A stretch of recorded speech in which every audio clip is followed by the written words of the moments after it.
It has become a strategic imperative that shape innovation, competitiveness, and long-term business resilience.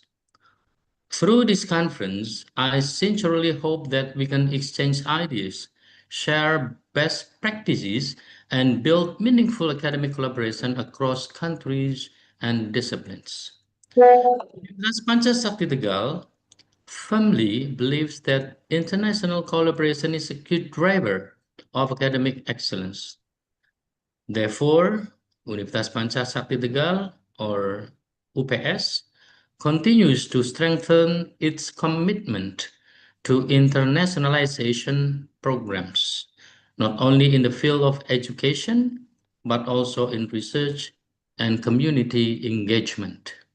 We actively encourage international conference, joint research, academic exchange, and collaborative community service program as part of our contribution to global knowledge and societal development. I believe that Icobis 2026 will provide a productive forum for discussion, networking, and the development of innovative ideas that can contribute to sustainable economic and business practices worldwide. Finally, by saying Bismillahirrahmanirrahim, I hereby officially declare the fourth International Conference on Global Innovation and Trends in Economic Business opened. Thank you very much for your attention. Assalamualaikum warahmatullahi wabarakatuh. Waalaikumsalam warahmatullahi Waalaikumsalam warahmatullahi wabarakatuh. Thank you, Mr. Taufikullah. And now we will hold a photo session. The keynote speaker, rector, the dean, as well as participants are welcome to take a position.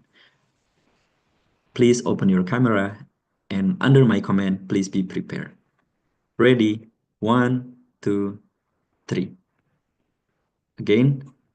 1, 2, 3. Another one.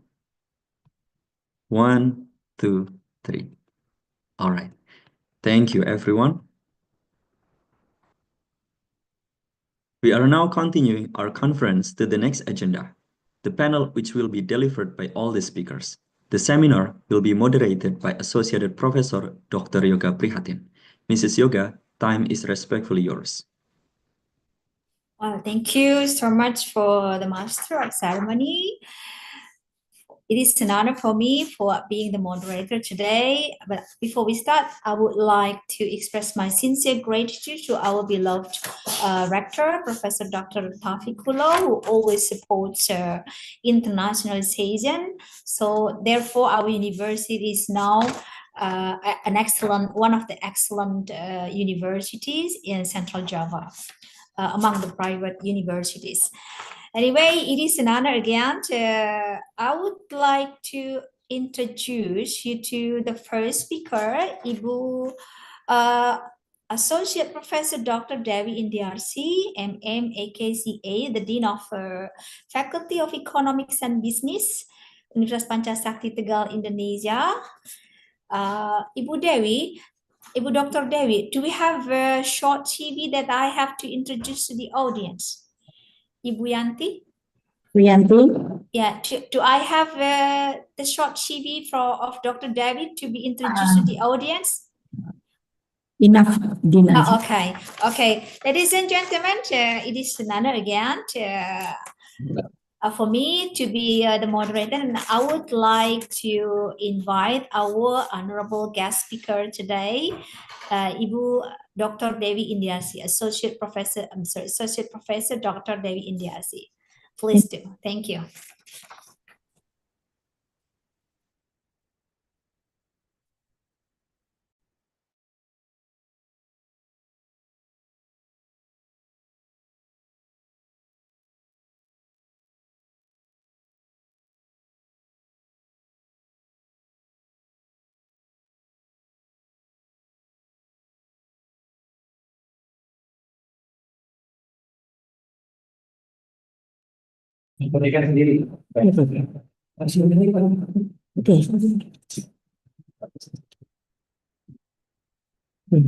Bismillahirrahmanirrahim. Assalamualaikum warahmatullahi wabarakatuh. Thank you very much for this time. The role of accounting in creating and credible and transparent sustainability reports. Why sustainability report matters? 25% of global investors now priorities ESG investment decision. ESG is environmental, social, governance, performance. ESG is not longer a trend, but is a fundamental business necessary that shapes strategic decision making and stakeholder relationship. Defining sustainability reporting, number one is non-financial disclosure, and number two is impact communication. Social accounting and sustainability reporting framework. Beyond a traditional number, social accounting transcends conventional financial metric to focus on social environmental value creation. This holistic approach captures the full spectrum of organization impact. Practical example, carbon emission measurement and tracking, employee well-being and satisfaction indicates community contribution and engagement program, and resource consumption and waste reduction. GRI, Global Reporting Initiative Framework. There are three concepts. Number one is comprehensive coverage. Number two in universal application. Number three is stakeholder focus.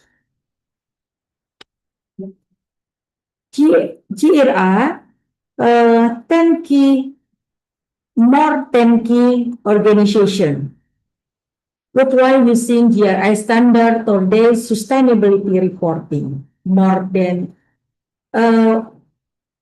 100 countries, representative global GRI reporting community established 1997. Years of leadership sustainability reporting standard. Sustainability accounting standard board framework. Number one is financial matter focus. Number two is industry specific standard and investor oriented.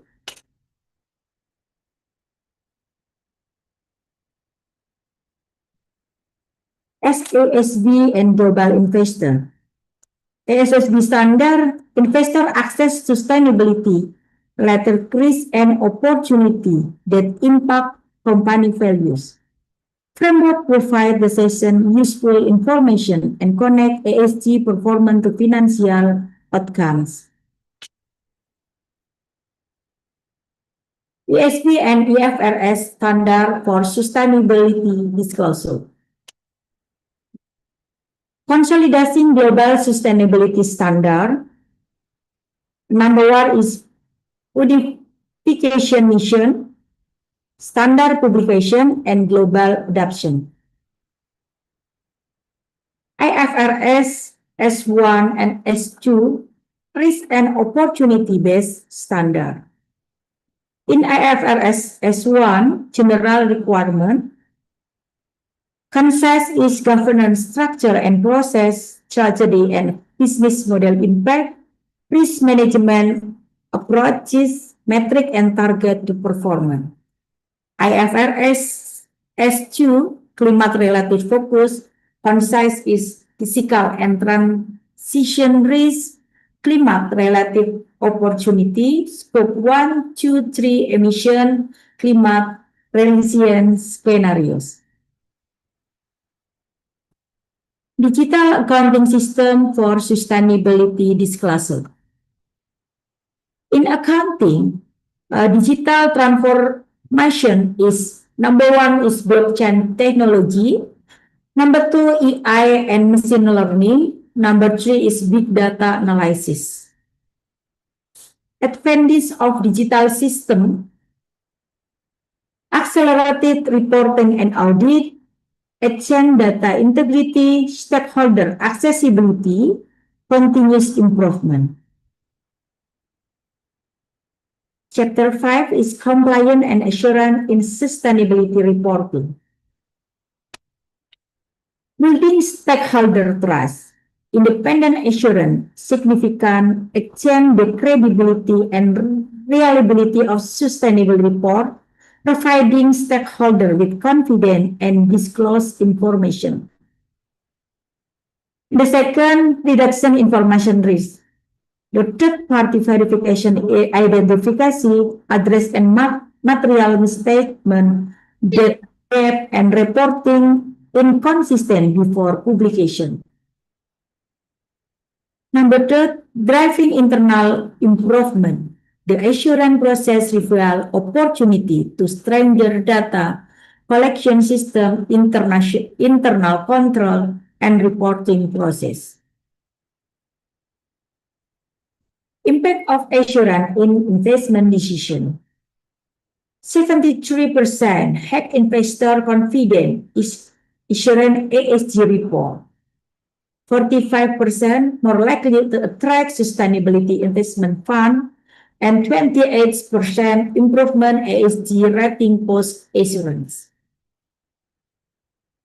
Companies with assurance sustainability report consistently receive high ESG rating from major rating agencies, translating to better access to capital and lower cost of capital. Challenges and opportunity in sustainable reporting. Key challenges, number one is data collection complexity. Number two is regulatory fragmentation. Number three is resources constraints. Number four is materiality assessment. The significant opportunities, genuine reputation, transparent sustainability reporting, strengthen brand reputation, and differentiate companies in competitive market. Stronger relationship, build trust and deepen engagement with investor, customer, employee, and communities. Strategic F&B support long-term strategy, risk management, and sustainability value creation. Innovative driver, catalyze innovation in product, services, business model, alignment, and sustainability goals. Okay. Best practice in developing sustainability report. Integrated sustainability accounting with financial system. Success sustainability reporting requirement. Seamless integration of financial and non-financial data within unfilled system. The synchronize, assure consistent accuracy and efficiency. Technology solution, enterprise resources planning ERP system, the dedicated ESG module enable real-time data, integrative and comprehensive reporting. Stakeholder engagement, investor, employee, communities, regulation, and customer. Effective sustainability require active involvement of all stakeholders to the reporting process, ensuring transparency and two-way communication. Using relevant key performance indicator atau KPIs, environmental KPIs concise is CO2 emission per unit of production, water consumption and recycle rates, waste generation and diversion, renewable energy percentage. Social KPI consists is workplace injury frequency rate, employee training hour per year, workforce diversity percent, community investment amount. Governance KPI consensus is both as diversity metric, ethic training, completion rate, supply chain audit coverage, compliance incident reporting. Thank you very much. Thank you so much, Ibu Associate Professor Dr. Dewi Indiarsi, for the insightful presentations. So I can say that your presentation is about the Global Reporting Initiative. That is the world's most widely used framework for sustainability reporting. Am I right, Dr. Dewi? Yeah, okay. And hopefully after, thank you so much. And of course, we will be wondering who uses GRI and so on. That will later on maybe will be questioned by your students. Now, thank you so much for wonderful presentations, Ibu Dr. Dewi Indiarsi. Ladies and gentlemen, it is an honor for me to invite our honorable next speaker, Professor Ari Waroka, PhD from Tom Yong University, South Korea. Good afternoon, Professor. Professor Ari. Do you have a short CV that I have to introduce to the audience, Professor? I think that's enough. Okay. I think because we have to optimize the time, right? Okay, thank you. So please do, Professor. Thank you so much. Okay, I think I have already, I have all the participants can see the presentation, right, before I start? Yes, but I don't know why it's a little bit black above the PowerPoint. I don't know what happens, but I can see your PowerPoint well. Okay, right, okay. Okay, I'm ready, right, to start, right? Please, Professor. Yeah, thank you. Sustainability was once a mere compliance obligation or a hidden cost. Today, that perception is changing. Across global markets, it is emerging as a powerful strategic driver of competitiveness and innovation. South Korea offers a compelling case where firms have moved beyond ticking boxes to embedding ESG into core corporate strategy.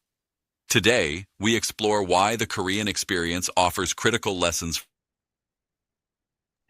Excuse me, Professor.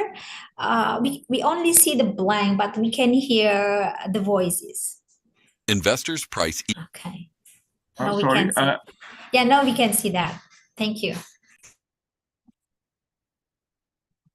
Firms have moved beyond ticking boxes to embedding ESG into core corporate strategy.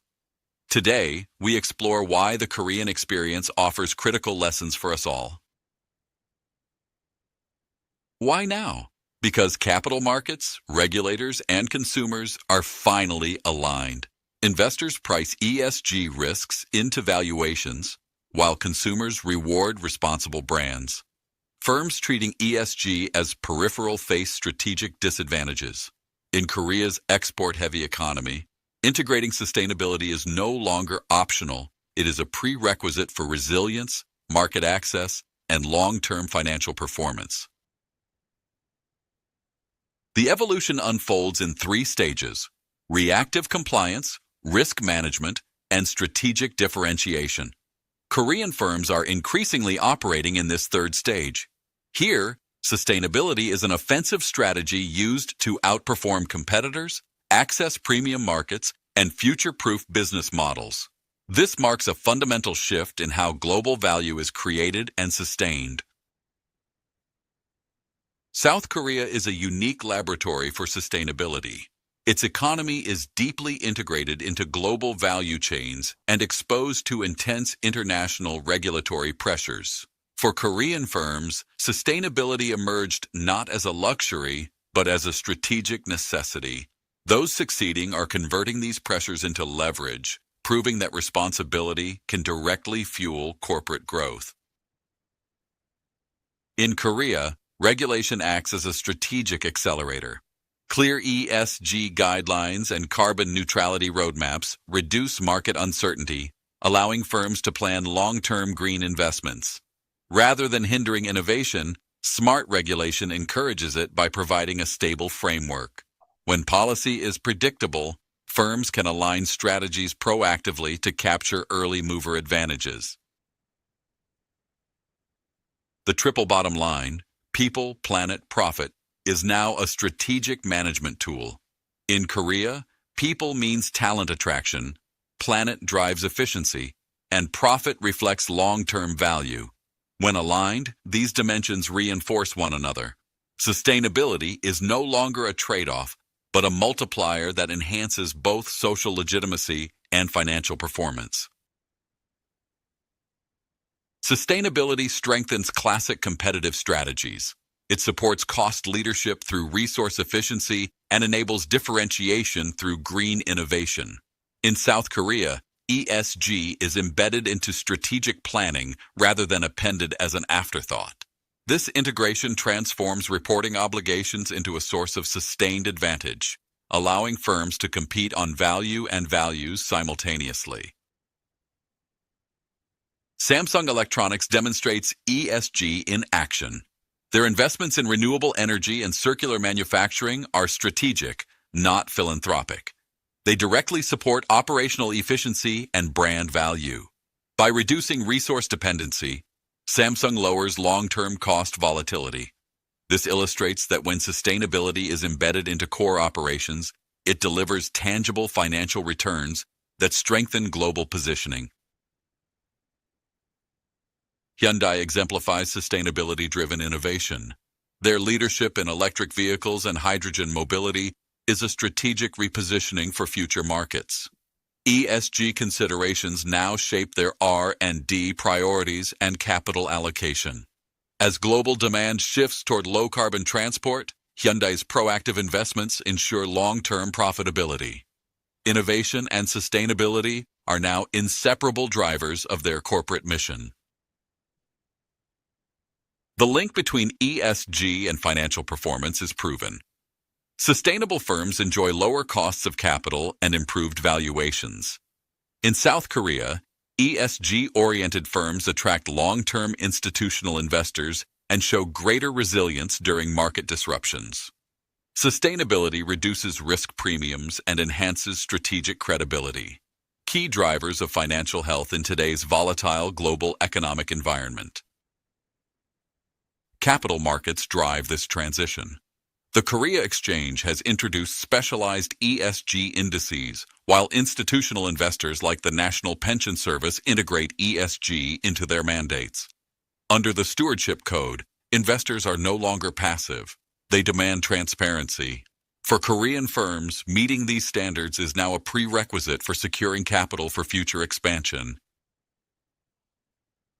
In Korea, governance reform is a direct lever for value creation. Efforts to improve board independence and transparency aim to eliminate the Korea discount. By building shareholder trust, firms reduce their risk profile. Strong governance isn't just about ethics. It's a strategic method to unlock market value and ensure long-term corporate growth. Korea's twin transition merges digital transformation with sustainability. Smart factories use AI and IoT to optimize energy and reduce waste in real time. This makes sustainability measurable and monetizable. We are entering an era of operational intelligence where data-driven insights allow firms to be both leaner and greener, turning environmental targets into operational excellence. Korea's green finance ecosystem channels capital towards sustainable projects.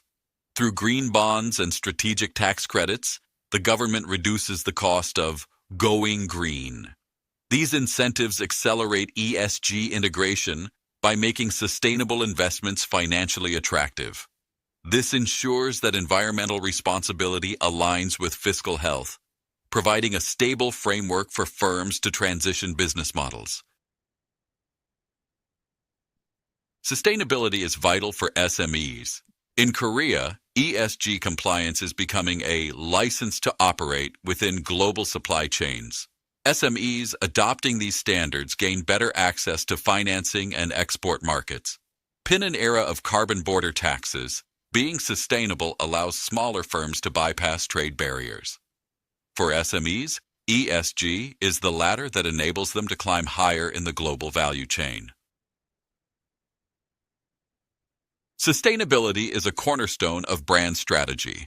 Korean firms leverage ESG to build consumer trust and command premium pricing. In global markets, a brand is defined by its values. A strong sustainability record enhances reputation and provides soft power. By positioning as responsible citizens, Korean brands differentiate themselves and build long-term customer loyalty. In a volatile world, sustainability is the ultimate risk management tool. Korean firms use ESG to navigate climate, regulatory, and reputational risks. By identifying vulnerabilities early, they transform uncertainty into strategic foresight. This proactive approach buffers the firm against shocks, ensuring that sustainability is embedded not just to do good, but to ensure long-term survival. What gets measured gets managed. Korean firms are adopting hard ESG KPIs and integrating them into strategic dashboards. This moves ESG from back-office reports to the front lines of decision-making. By linking metrics to executive compensation, firms ensure leadership is incentivized for long-term value. When sustainability data is visible, it becomes a daily operational priority. Sustainability succeeds only when leadership commits and culture aligns. In Korea, CEOs are now the primary champions of the ESG vision. However, the goal is cultural transformation, where every employee understands their role in a sustainable future. When ESG becomes part of the DNA rather than a rule, innovation happens naturally, powered by the collective workforce. Sustainability shifts focus from quarterly results to long-term value. It encourages patient capital, investors who value stable, compounding returns. By focusing on decadal milestones, Korean firms can make the deep tech investments needed for a green transition. This shift ensures that today's profits don't come at the expense of tomorrow's viability, creating a foundation for growth that is truly sustainable and resilient. The Korean case offers a roadmap. Use regulation as an enabler, prioritize strategy over compliance, and drive ESG through innovation. Sustainability is a toolkit for modernization, not just for wealthy nations. By aligning with global green trends, emerging economies can leapfrog traditional industrial stages. Korea proves sustainability is a strategic engine for global economic leadership. This transformation reshapes the academic research agenda. We must move beyond silos to explore how ESG affects valuation, accounting, and competitive advantage. An interdisciplinary approach is essential, blending finance with environmental science. Our role as researchers is to provide the empirical evidence and frameworks that bridge the gap between theory and the boardroom, guiding the leaders who will navigate this complex transition. Effective policy enables markets rather than distorts them. Smart regulation provides predictable roadmaps, while incentive alignment ensures that firms are rewarded for sustainable innovation. In Korea, institutional support provides the safety nets needed for firms to take risks on green tech. Policy is the bridge that connects national climate targets with corporate strategy, creating a synchronized and competitive national economy. We must confront the cost of inaction. Ignoring sustainability leads to capital exclusion and market loss. As global supply chains enforce green mandates, non-compliant firms will be dropped. This results in a strategic decline where the firm loses its financial relevance. The cost of failing to adapt far outweighs the investment required to transition. In today's economy, standing still means being left behind. Korea is positioned to lead global ESG innovation. The future involves AI-driven ESG for automated disclosures and the expansion of carbon markets. As KESG guidelines align with international standards, Korean firms will become the benchmark for industrial excellence. By 2030, sustainability will be the primary engine of Korea's leadership, setting the pace for the global twin transition of digital and green growth. Sustainability has evolved into strategic intelligence. It enhances decision quality by considering long-term environmental and social signals. This fosters strategic foresight, allowing firms to anticipate regulatory shifts and consumer trends before they become crises. Ultimately, this builds competitive resilience. Firms using ESG as intelligence are better equipped to navigate volatility and identify the growth opportunities that others might miss. The real shift is from reporting sustainability to monetizing it. When ESG is embedded in strategy, it leads to better financial outcomes through resource efficiency and new market access. This is where sustainability delivers a durable competitive advantage. When it moves from the annual report to the profit and loss statement, it proves that the transition is no longer a cost, but a growth engine. To the leaders, treat sustainability as a strategic imperative, not a compliance exercise. Integrate ESG into your core strategy and R&D. Invest with purpose to solve global challenges while opening new frontiers. Finally, lead the cultural transformation from the top. Those who embrace this shift will not only survive the transition, but will dominate the sustainable economy of the future. To academics and policymakers, you are the architects of this ecosystem. Prioritize research that offers practical how-to solutions for firms. Focus on policy innovation that incentivizes long-term investment. Together, we must develop the talent and the standards required to manage this complex landscape. Your role is to ensure that the growth engine has the right fuel and a clear track to follow. In closing, sustainability is the new competitive logic of modern capitalism. It reshapes strategy, drives performance, and is anchored in purpose. South Korea demonstrates that when sustainability is strategic, it delivers both social value and profit. This is the future of global business, a future defined by resilience, innovation, and responsibility. Let us embrace this logic to build a more prosperous world. Thank you.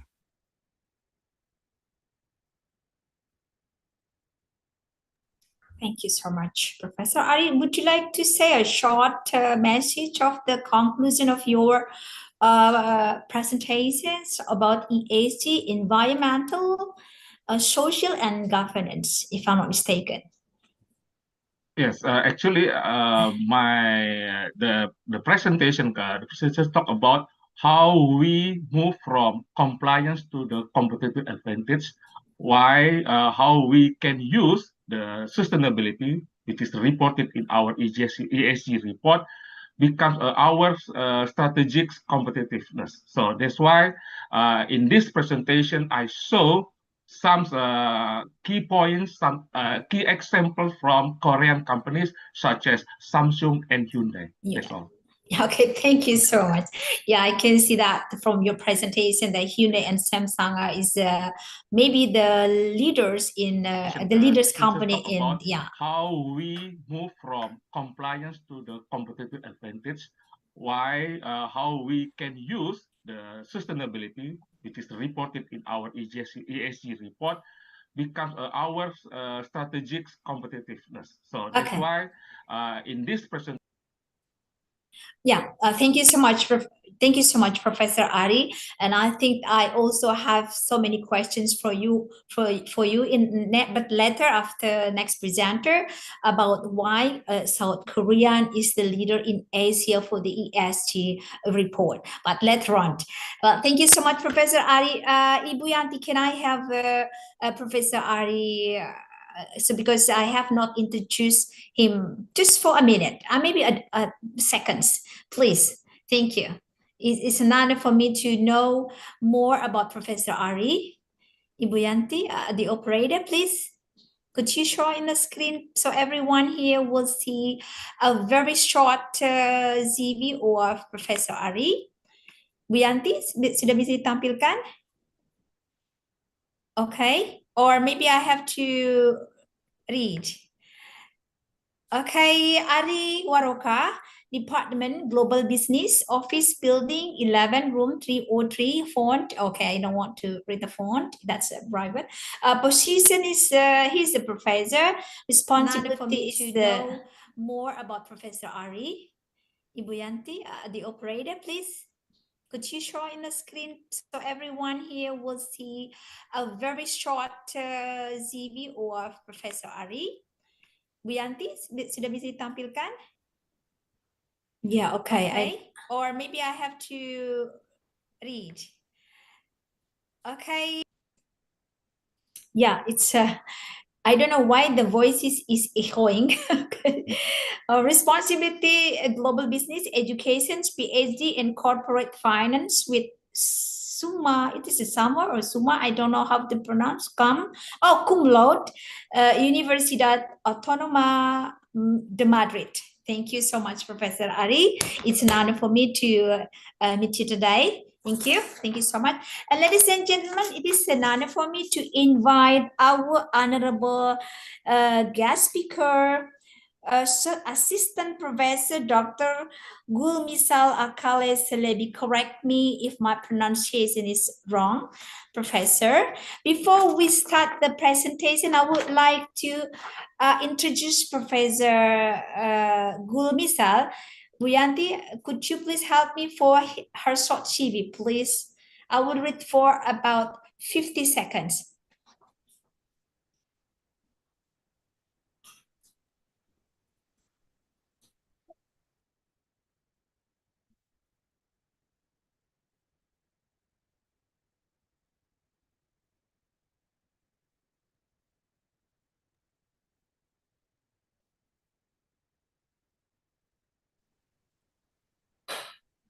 Anyone can hear me?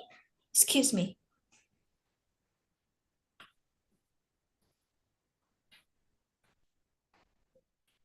Hello? Hello, Miss. We can hear you. Okay. Okay. Could you show me the short CV of Professor Gulmisal? Hello?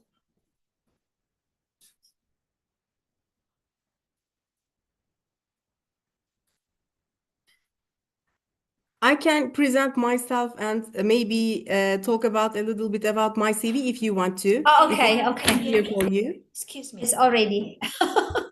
Okay, because I have already sent it you a short text, but no problem at all. I can produce my I can present myself. Hello, Miss. Okay, please do. Please do. Okay. Please do.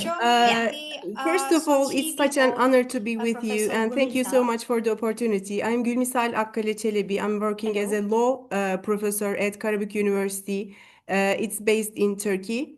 And I have graduated from Ankara University Faculty of Law, which is one of the first law faculties in Turkey, Republic of Turkey.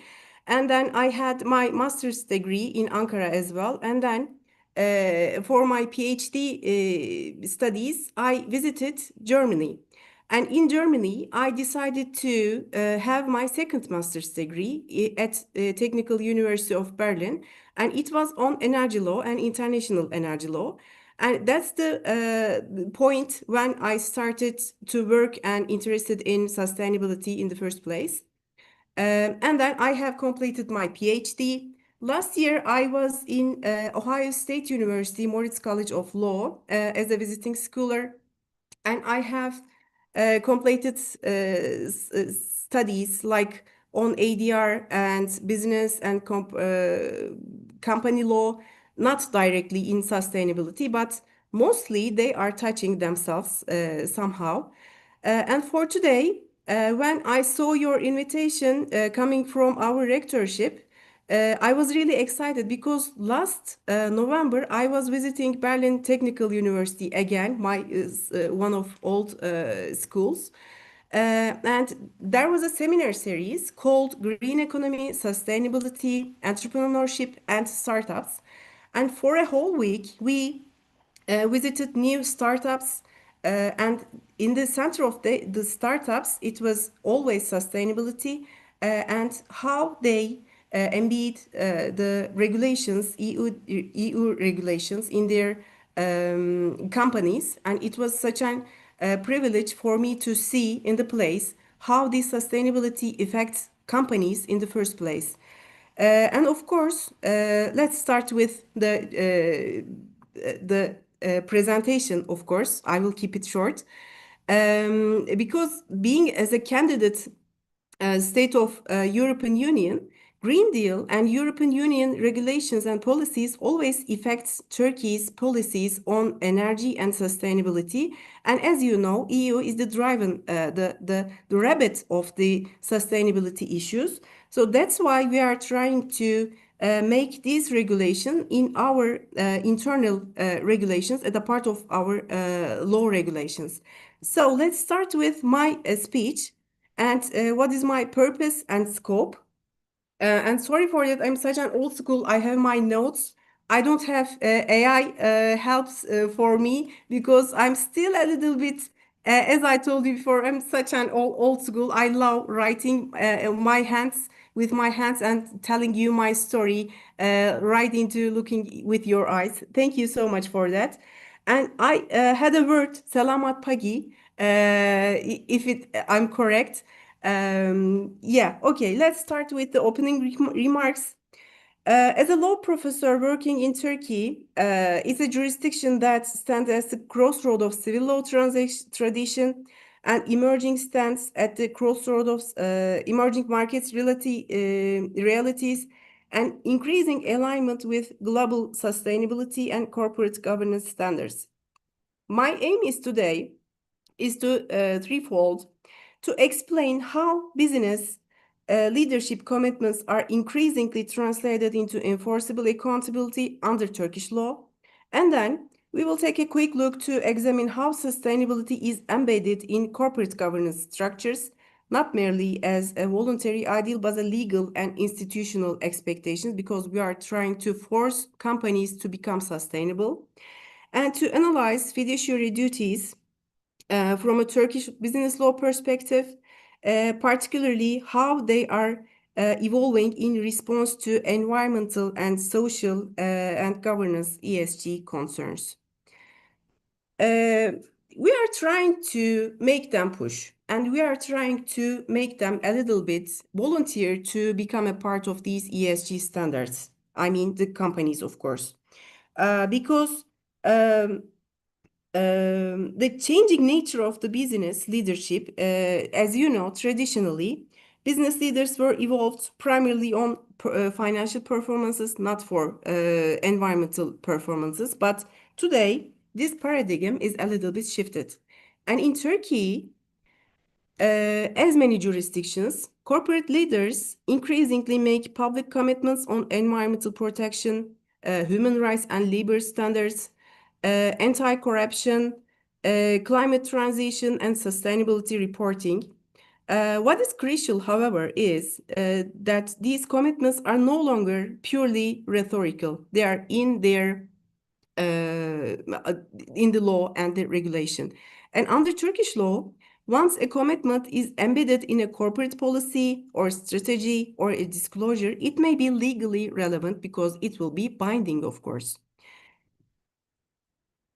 Legal mechanisms of accountability in Turkey is basically, we can summarize in 4 topics. And in company law, Turkish Commercial Code, directors are responsible for acting in accordance with the articles of the association and internal regulations and adopted strategies. So there, once you write something related ESG or sustainability into a company's papers, it becomes binding for the directors, of course. And for the capital markets law, publicly listed companies face liability for misleading or incomplete sustainability disclosures, and they are really high fines we are talking about. And under competition and consumer law, we see sustainability claims may trigger sanctions if they amount to greenwashing. Greenwashing is something really serious, and we have serious fines against greenwashing once again. And sorry. For the tort and administrative liability, Environmental harm and regulatory breaches may result in both civil and public sanctions. Habis ini ada Q&A. Thus, in Turkey, leadership commitments increasingly function as self-imposed legal standards enforceable by shareholders, regulators, and sometimes by the courts. Let's move to the other one. And let me summarize you how embedding sustainability in corporate governance. In Turkish corporate governance disclosure, sustainability is no longer treated as an external social responsibility, it is an internal one. So this shift is reflected in board level,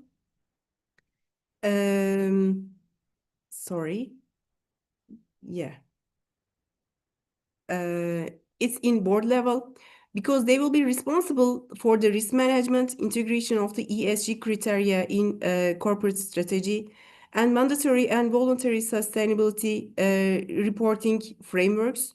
The board of directors plays a central role under Turkish Code of Commercial Code.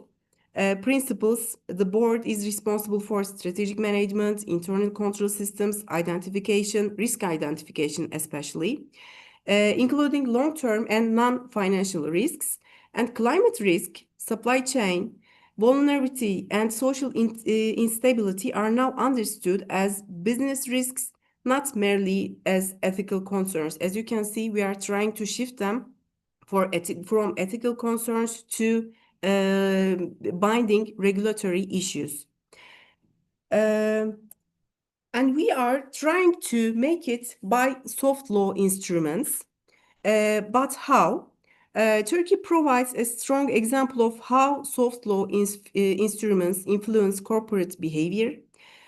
Corporate governance principles, sustainability guidelines issued by regulatory authorities or stock exchange listing requirements, while many of these are formally comply or explain, failure to comply result in reputational damage. Or sometimes investor withdrawal could be occur, or increased regulatory scrutiny or potential director liability. You are trying to make force them by this way. Sorry for the coughs. I'm trying to recover from a long sickness. Sorry for that.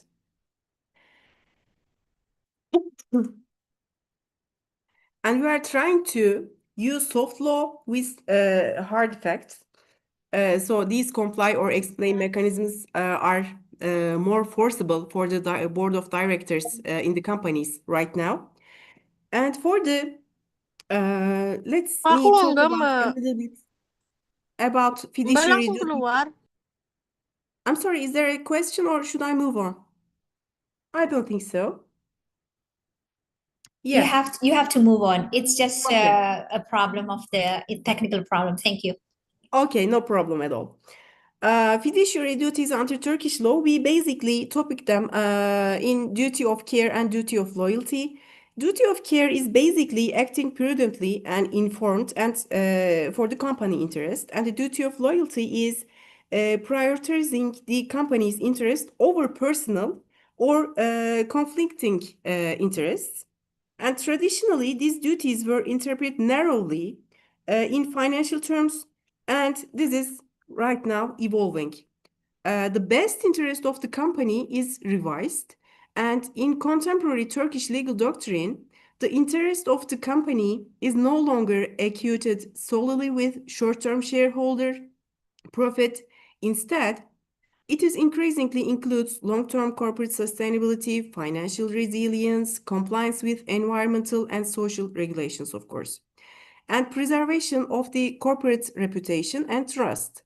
If you more become sustainable, the consumers will notice that, and you will get more profit at the end of it. And the companies, of course, see that. A director who ignores foreseeable ESG standards or risks, environmental risks, may be considered negligent, even if immediate profits generated. It's no matter if you are not taking in the center the social and environmental regulations, the profit doesn't work effectively because you will get fined at the end of it. And for the business judgment rule, let's move on to the business judgment rule. Sustainability and responsibility and liability, they are all together. And it's an important safeguard in Turkish law. It is the business judgment rule, basically. It protects directors when they make informed and good faith decisions. However, this protection is conditional. If directors ignored scientific evidence of climate risks, this region's mandatory sustainability obligations, or fail to establish adequate internal controls, they may lose their protection. So in this sense, sustainability functions as a benchmark for responsible judgment rule. And comparative reflections and global relevance. The Turkey's experience reflects a broader global trend that is highly relevant for Indonesia and other emerging economies. Sustainability is moving from ethics to law and from voluntary CSR to enforceable governance, from short-term profits to long-term value creation. While legal systems differ, the underlying question is universal. How do we ensure that the business leaders are empowered to innovate, yet held accountable for the long-term consequences for their decisions? For conclusion, leadership, allow me to conclude basically in these pillars. First, leadership commitments matter, but only when they are supported by governance, structures, and legal accountability. And the second one is sustainability is not a limitation and business freedom. It is a framework for durable and resilient growth. And the last one, fiduciary duties are not static. They evolve with social experiences, economic realities, and global risks. From Turkish perspective, we see a clear message emerging. The responsible leader of the future is not only profit maker, but a steward of trust, stability, and sustainability. Thank you so much for listening me. And I would like to join you for the Q&A session. And thank you so much for listening to me. Thank you so much, Professor Gulmisal. How can I call you? It's very difficult for me to pronounce. Yeah, it is Gulmisal. Gulmisal. You are perfect. Yeah. Okay, thank you so much. Well, ladies and gentlemen, let me summarize Professor Gulmisal presentations. I will say in bahasa Indonesia, beliau mengatakan bahwa peran kepemimpinan bisnis harus berkembang dari sekedar komitmen sukarela menuju ke akuntabilitas yang dapat ditegakkan secara hukum. Jadi menurut beliau, beliau ini menganalisis bagaimana prinsip berkeberlanjutan dapat diintegrasikan dalam tata kelola perusahaan, khususnya reinterpretasi tugas fidusia atau kewajiban kehati-hatian duty of care dan kesetiaan duty of loyalty dari Dewan Direksi. Or I can say in English that Professor Gulmisal told us or present that the role of business leadership must evolve from voluntary commitments toward legally enforceable accountability. From a Turkish business law perspective, Professor Gulmisal analyzes how sustainability principles can be embedded into corporate governance, particularly through reinterpreting the fiduciary duties, duty of care, and duty of loyalty of the board of the directors. More or less, and thank you so much for a very excellent presentations, Professor Gulmisal. Ladies and gentlemen, yeah, now we are opening for the question and answer sessions. I will limit only 3 questions. Please, it can be students or perhaps the academic members, staff members, or postgraduate lecturers. Please do and raise your hand. Or if you are shy, if students are, because Indonesians are shy, Indonesian students are shy, you can write in a chat box and I will read your questions. Thank you. Is there any questions, Ibu Yanti, for our beloved three presenters today? I think they have a very good insight in aiding our knowledge about economics and business, especially for me, because frankly speaking, I'm not from the economic and business department, but I'm trying to understand very hard of your presentations today. So that is why I'm trying to deliver as well, as the best I can, so the students and the academic members will understand well. Hello, any questions? Bu Yanti, Bu Dewi? Dari lecturers ada Bu Yanti? Okay, what means? Okay, we wait. We only limit the questions, 3 questions.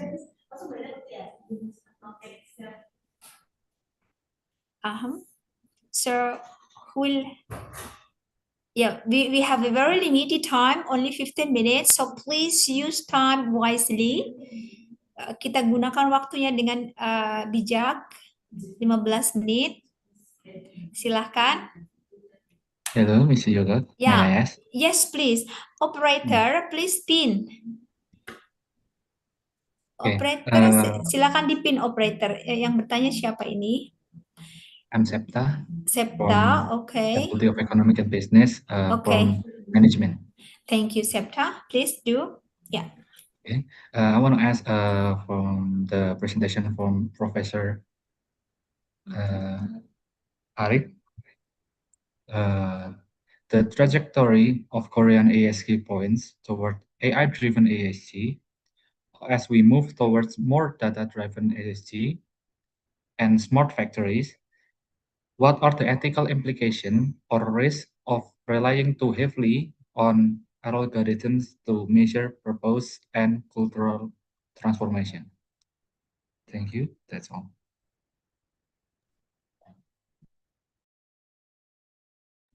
I'm sorry, Mrs. Yoga, your mic is Sorry, still mute. yeah, I'm really sorry, Septa. Besides, you are using English because your friends are Indonesia. Could you use also bahasa Indonesia? Okay. Okay. You Tentang can use peran AI. teknologi tentang Mhm. peran teknologi AI di masa depan, lintasan ESG Korea mengarah ke ESG berbasis AI. Mhm. Seiring kita bergerak menuju ESG berbasis data dan pabrik pintar atau smart factory, apa implikasi etis atau risiko dari terlalu bergantung pada algoritma untuk mengukur tujuan dan transformasi budaya? Thank you. I think it's very clear. Professor Ari, please do. Okay, thank you so much for, I think it's very interesting question related to how we deal with the AI, and especially when we talk about the algorithm to drive the EG report. But in my opinion, based on my life and my work in South Korea right now, and observing how the Korean companies apply and use AI or the artificial intelligence to help them to prepare the ESG report, right? And that happened because I saw that I observed that actually we learned that the AI brings the transparency culture. This is the first time, the first thing that I learned how, if we talk about AI related to the e-government, electronic government, we have to admit that the South Korea become the example for many lectures, many lecture and best practice in applying e-government, in this thing, how to use electronic or the information technology, in this case, artificial intelligence currently, to provide more transparency. This is the I think the most interesting thing that we learn from South Korea, when we use the AI currently. The second is, besides it improves or build the transparency culture, it also gives most efficiency, right? It brings the efficiency and speed. If you know, when we talk about business, efficiency and speed, it becomes the key point. If you can reduce the cost, of course, it will maximize your profit. And if you can speed up your products into the market, right, you will gain what we call early mover advantages. This is what I learned. For example, I experienced as well when I live in South Korea right now. Everything everything I do, it should is automatically recorded in the government electronic database. Not only my activities, right, even when I doing my daily activities, but also in our daily as I say academic life. Right? This is it shows to us that not only in business, the use of AI becomes the key point for, especially in Korea, to enhance, to increase, or even to develop their competitiveness, especially to move forward to apply ESG as the strategic key point for them. This is my opinion. So it transformed actually from what we call the old-fashioned culture that I think like mostly have it most focus on manual right now in the automatically, and it does like artificial intelligence. It gives us it gives the South Korea more the transparency, efficiency, and speed culture. In it is my opinion. This is just what I learned from the South Korean perspective. That's all. Thank you so much, Professor Ari. That's a very good example of South Korea, a best practice in using AI driven every aspect of life, perhaps not only academically, socially, culturally, also in business also. But Professor Ari, do you think that South Korea is becoming very good among the Asia countries? It is because of the support of the government. Well, what do you think of Indonesia? Do you think that Indonesia's government will support this kind of AI-driven business or any kind of aspects of life, including educations? Thank you. Yeah, I think Indonesia should learn from the way South Korea government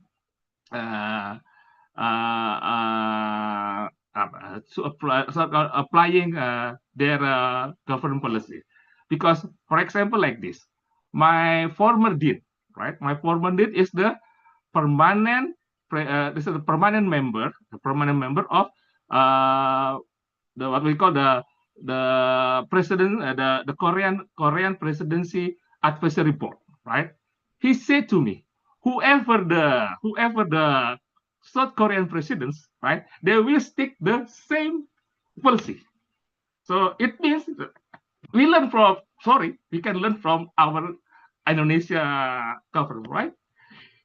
Every president, right, it will change their policy, right? Right. For example, it is simple, like in say in the higher education. Who will be the ministry, right? Or who will be the minister?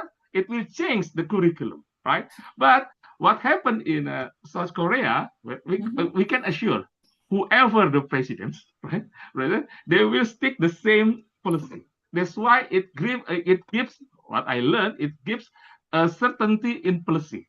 A certainty in development policy. This is that I learned from South Korea, that Indonesia probably how they have to learn and adopt the same way how to stick to the policy, right? Since we stick the policy, I think it's okay. Okay, thank you so much for the insight, Professor Ari. I do agree with you in some points, but anyway, I love Indonesia very much. Hopefully, Indonesia will be like South Korea in the future. Not in the future, but maybe in the near future, as long as we have a strong support for AI-driven policy in any aspects of daily life of Indonesians. Thank you so much, Professor Ari. Thank you. Ladies and gentlemen, do we have one more questions, please? Hello? Yes, yes. Okay, please do. Who is the questioner? Who is the... Hello? Yeah, could you please do? Say something now. Please, you can say now. Your questions. Okay. Say your Maybe name. Yeah. I'm still Septa. Oh, you still Septa. Yeah. Okay. Yes. I wanna contra with the statement from the Professor Ari. Yeah. It's your right. Okay. Okay. If everything is going to be driven by AI or something, it will increase the unemployment. And what if there is a conservative movement from the people? Oh, okay. So you're worried about the unemployment getting Yeah. very high. Professor Ari, do you have any insight about this? Thank you. Yes, that's why, right? I learned from my own experience. This is an obligation for any employee in South Korea, an employee, whatever the sector they work, they have to attend. They have to take at least 5 online training per year. It will relate, right? It will determine their what we call working renewal contract. So if they do not take that kind of training, online training, right, or online or offline training, it will affect their job or work contract. So this is the way, right? The way the South Korean government to ensure that all employees, in this case, what we call human capital, human resource, right, to adapt, right, to ensure that the employee or the human resource, right, can be in line, right, with the advance or with the technology advancement. It means, right, we don't be hindered. We don't be let's say we will be stopped or we cannot move since we afraid or we assume that the AI, the technology will affect our life. But we have to, right? We have to use or utilize, optimize this kind of technology, right, by adjusting us, by adjusting ourselves with this technology. This is what I learned because, for example, right, this is obligatory last year, right? I have to finish. I have to make sure that I have to attend at least 6 online training. That all training relate to the AI. So if I cannot, it is from the government. From first, for example, from the Ministry of Human Resource. The second, the other is from ministry. There's so many obligations for us as the employee. Even if I'm a lecturer, right, or other job, to attend that kind of training. It means, right, this is the obligation, the way of South Korean government to ensure, right, we not the human resource or the South Korean human resource not left behind, right, by the technology advancement. This is my idea. So we don't have to be hindered or obstacle. Yeah, thank you so much, Professor Ari. So I can say that you are emphasizing on the government supports to enhance more skillful of human capitals in Indonesia to avoid being unemployment. Am I right, Professor Ali? Ya, thank you so much Septa. Begitu ya Septa, jadi nggak usah takut nanti nggak nganggur katanya.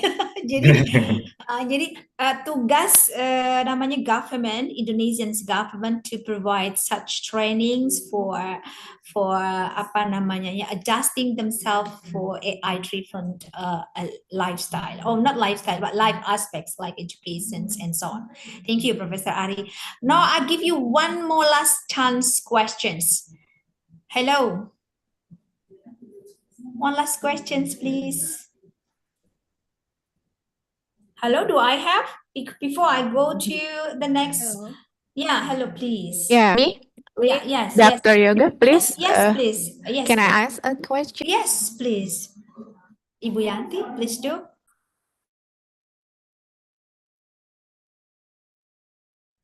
Ibu Yanti, hello. Ibu Yanti, are you there? Ibu Yanti, hello. Mahasiswa, Miss, maybe, Miss, mahasiswa. Oh, okay. Student, please, one more because we have a very limited time. We don't want to delay the conference, right? We have to go home on time. Okay. Excuse me, Miss. Okay. So who will ask? I give you one more chance. Student or lecturer? Okay. Okay, Ibu I have Yanti, a please. question. I have question for Prof. Ari and Prof. Salabi. I have interest about CEO responsibility behavior. My question is there any differences preference of CEOs from different generation? Is there any different strong also about sustainability from Gen X, Gen Y, and Gen Z? Is there any evidence about differences, or they have the same strong of responsibility on sustainability? Thank you for your question, and it's great question, by the way, because I have a short research about Gen Z and their consumption behaviors. I did it, I guess, 2 years ago, maybe. So we can take it to the CEOs of the Gen Z new generation, how they look to the ESG compliances for the companies, of course. They are different from all generations, and they prioritize the environment, and their consumer behaviors are really on that path. So we can say that if we are dealing with Gen Z and if they become CEOs for the next companies, I believe that they will take care of social and environmental practices more in forward way. Because if you take the consumption policy to the authority of a company, you will see that they are really similar. Because let me give you an example, maybe it will be more clear. A Gen Z, as a consumer, wants to buy a blue jean, and they firstly prefer green labeled ones. This is something really researched, and we have some serious consequences how they behave about green labels and environmental, because they care environment more than us.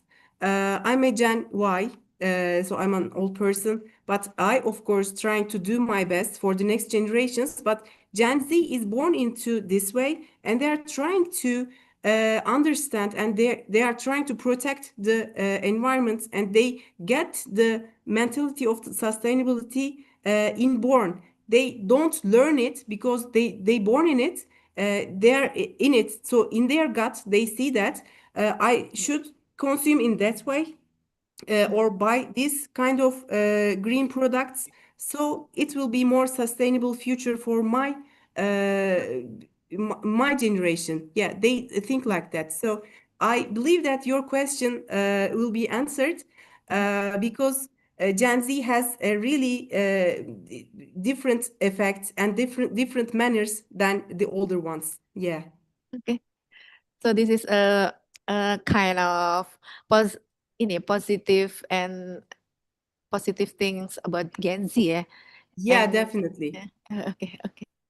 Thank you, Prof. You're Salabi. welcome. Thank you. Yeah, thank you so much, Ibu Dr. Yanti, for your questions. Thank you, Professor Gulbizal Salabi, for your answers. It is indeed very aiding our knowledge about Gen Z. Because Gen Z is always making us very curious for their behavior in economically, socially, culturally, and so on. Thank you so much, ladies and gentlemen. We have just we have just ended of the first sessions. Now we are going to move to the second sessions for the second speakers from Poland. It is an honor for me to invite Assistant Professor Justina Bokadlo, PhD from University of Wrocław, Poland. Professor Justina, hello. Hello, good afternoon. Hi, good afternoon. Can you hear me clearly? Yes, but before you start, I would like to read your CV. Thank you so much for that. Ladies and gentlemen, I would like to introduce you to Assistant Professor Justina Bokajlo. Is that right? Okay. Yes, Correct me. Bokajlo. Bokajlo. Okay, sorry. Correct. Perfect. Okay, Bokajlo. Thank you so much. She's the assistant professor of Wrocław University, Poland. Justina Bokajlo is an economist and political scientist whose work focuses on Polish-German relations, the social market economy, and the Europeans' role in the global order. Her research spans geoeconomics, crisis dynamics, digital and climate transitions, and the governance of the euro area. She has authored numerous publications on EU economic governance, Germany's role in Europe, energy policy, and impacts of artificial intelligence. In addition to her academic contribution, she collaborates with institutions such as the National Bank of Poland and serves as an expert for the Polish Accreditation Committee.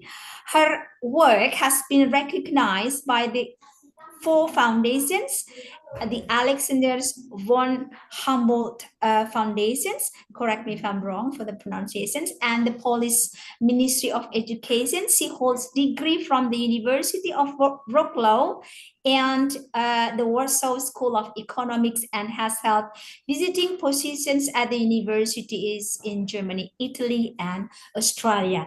Ladies and gentlemen, that's a short introduction of Assistant Professor Justina Bokajlo. Okay, so now it is time for us to listen and watch for her excellence presentations today. Please do. Thank you very much, Professor Yoga. I just tried to share my presentation. Please. Please tell me if it's visible. Yeah, it is visible. Yes, and your voice is clear. Yes. Okay. Okay, so now I need to. Okay, now it's okay. Everything. Can you see? Yeah. It's okay. Very clear. Perfect. Thank you so much. You're welcome. Before I move to the topic, I would like to share with you, I'm honored to take a part. I just want to say that I'm honored to take a part in this conference, and for the invitation, especially Professor Yoga Prihatn, and for thank you so much, and for recommending me to Professor Martin Dahl, who will be the next, and who is cooperating with your university for a longer time. I spent quite a long time considering what my presentation should focus on, and my initial topic was going to be different, but I was inspired by Professor Yoga's suggestion, and therefore my talk today will focus on the directive CRSD. My topic is the EU as a laboratory of multi-level governance, CSRD between harmonization, scale puzzle, fragmentation, and global spill over. And I would like to focus today on Europe, and more specifically on European Union as the most institutionalized form of regional integration. And this is particularly timely because the European Union is under pressure from two directions. On the one hand, it's pursuing two transformations in parallel, the green and the digital transition. And on the other hand, it faced mounting competitiveness constraints because the gap vis-à-vis the United States and China is no longer morally and diagnosis, but a real political, economic limitation. Mario Draghi's September 2024 report called The Future of European Competitiveness makes this point very clearly. Europe has resources and strength, and you can see how good strengths we have in European Union in the slides on my left hand. But yet struggles to translate them consistently into investment scale, productivity, and global competitiveness advantages.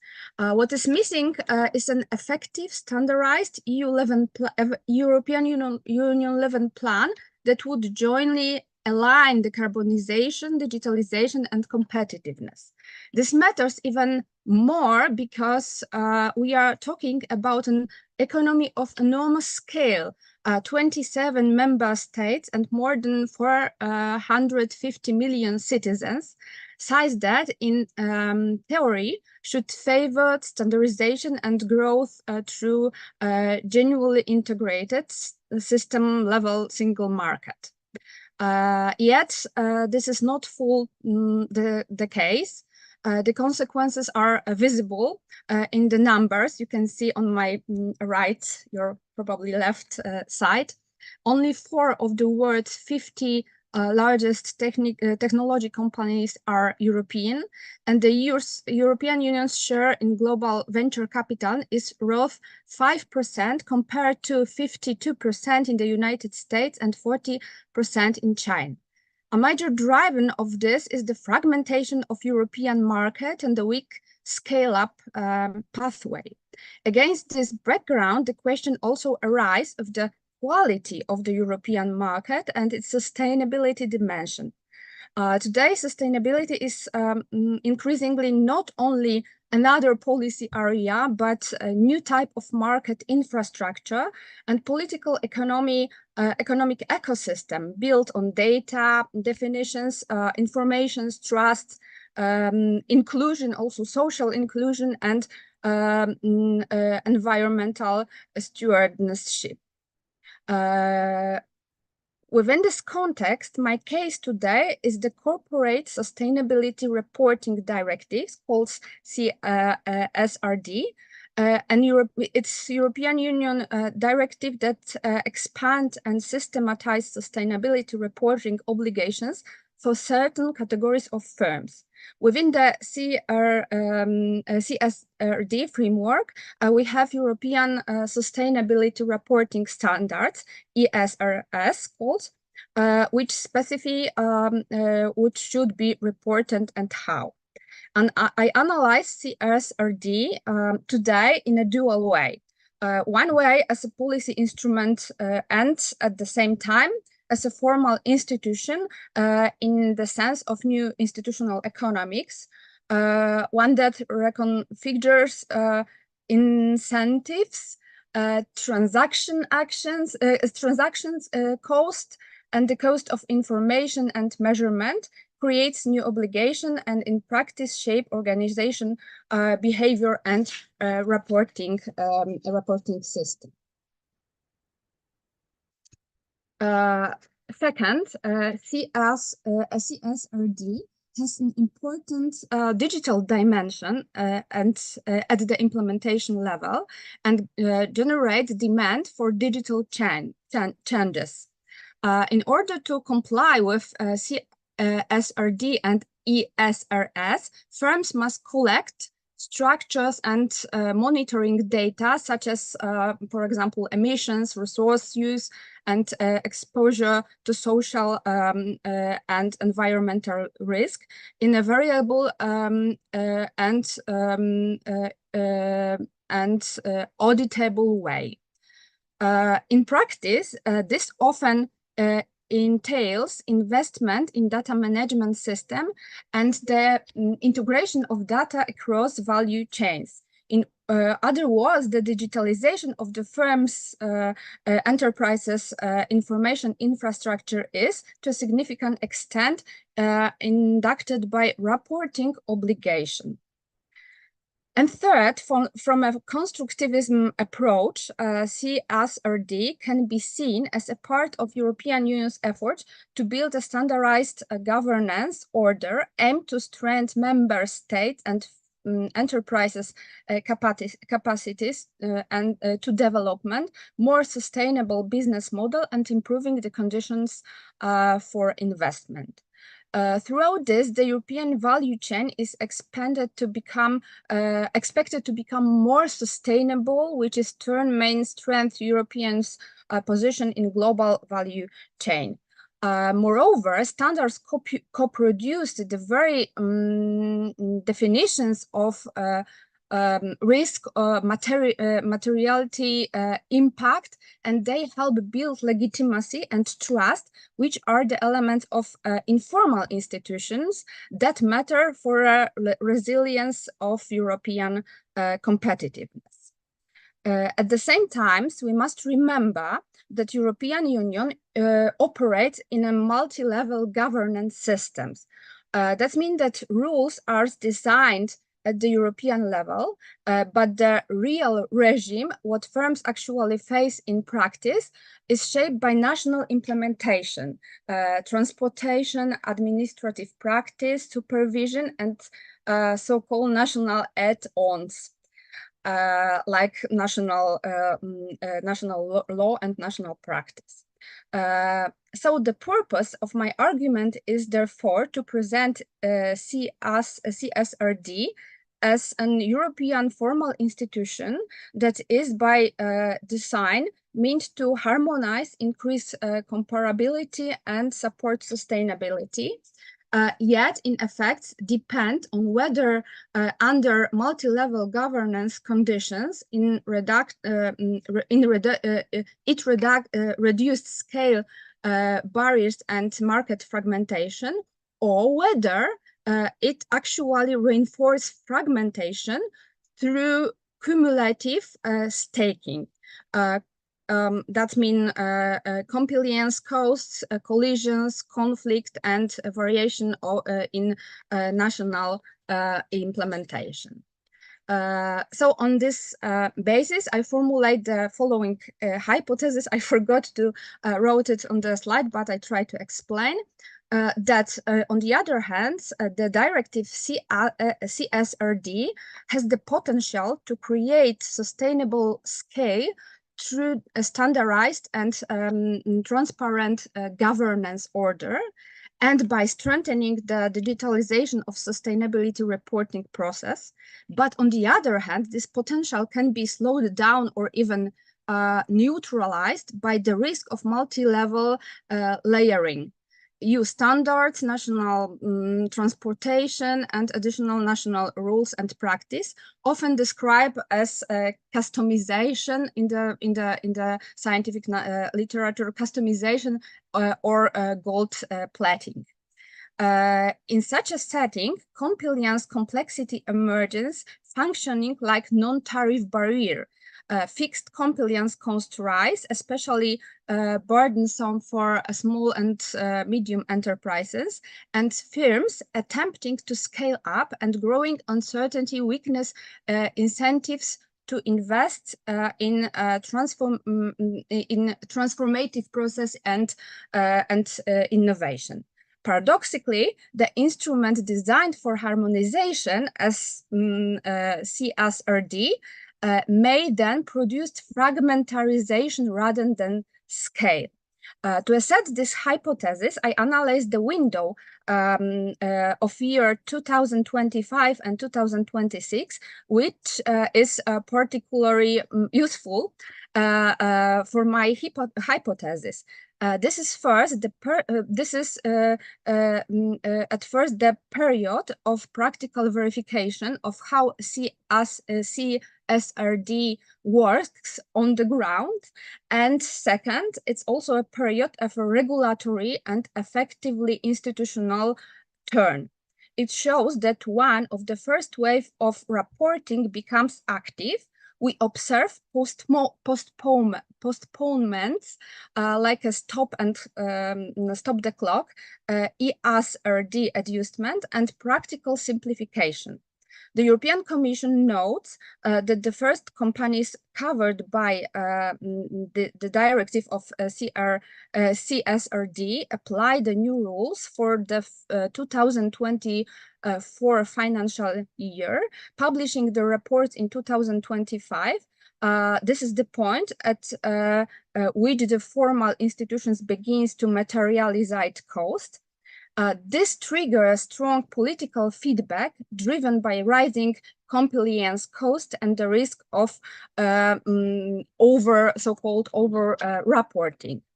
As a result, in 2025, the European Commission adopted the so-called quick fix. That means practical simplification of ESRS for the first reporting wave. Next, a directive postponing obligation for subsequent reporting waves is adopted. And in parallel, at the same systemic level, the Omnibus 1 simplification package is launched, proposing, among other things, to limit the scope of reporting obligation to companies with more than 1,000 employees. And at this point, a crucial clarification is needed, because simplification in itself is not efficient or inefficient. In major regulatory system, adjustment can be a rational fine-tuning of institution to market realities. But the political economic problem arises when adjustment take the form of regulatory churn, frequent changes to core elements of the regime within a short time horizon. And from new institutional economy perspective, this implies three types of cost. First, firms incur sunk costs. They invest in producers' data system, audit, and compliance according to version A, only to redesign only to redesign solution for version B shortly thereafter.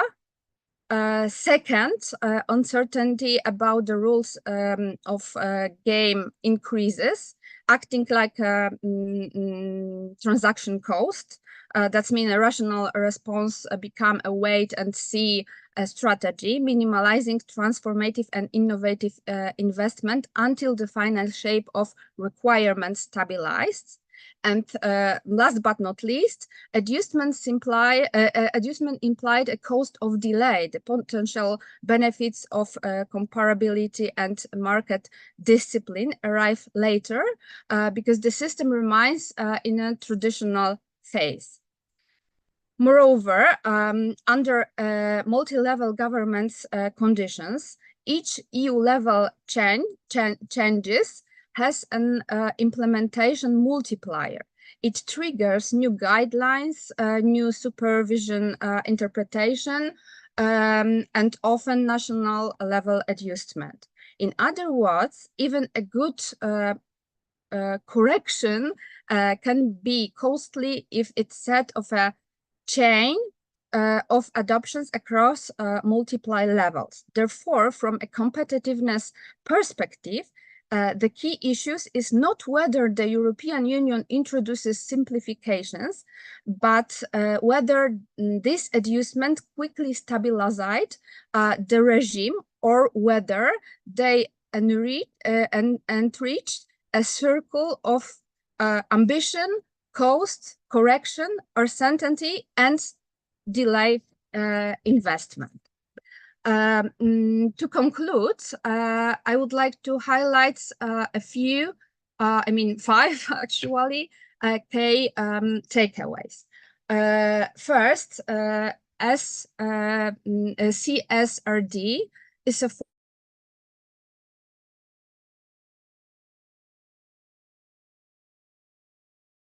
out orders,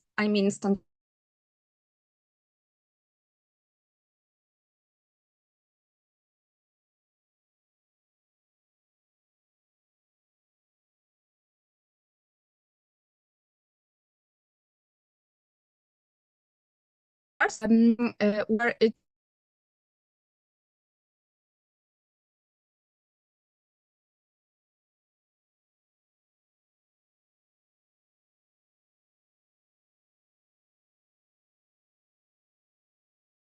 is.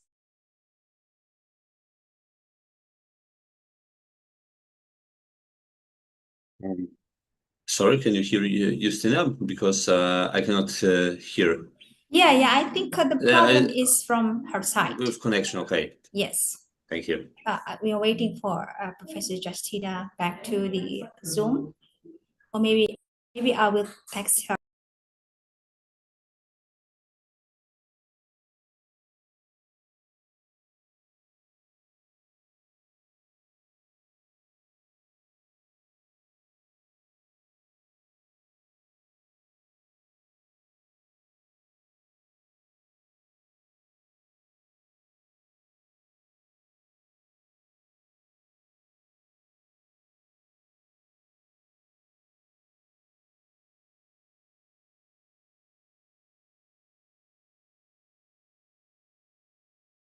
We are waiting for her answers, Professor Martin.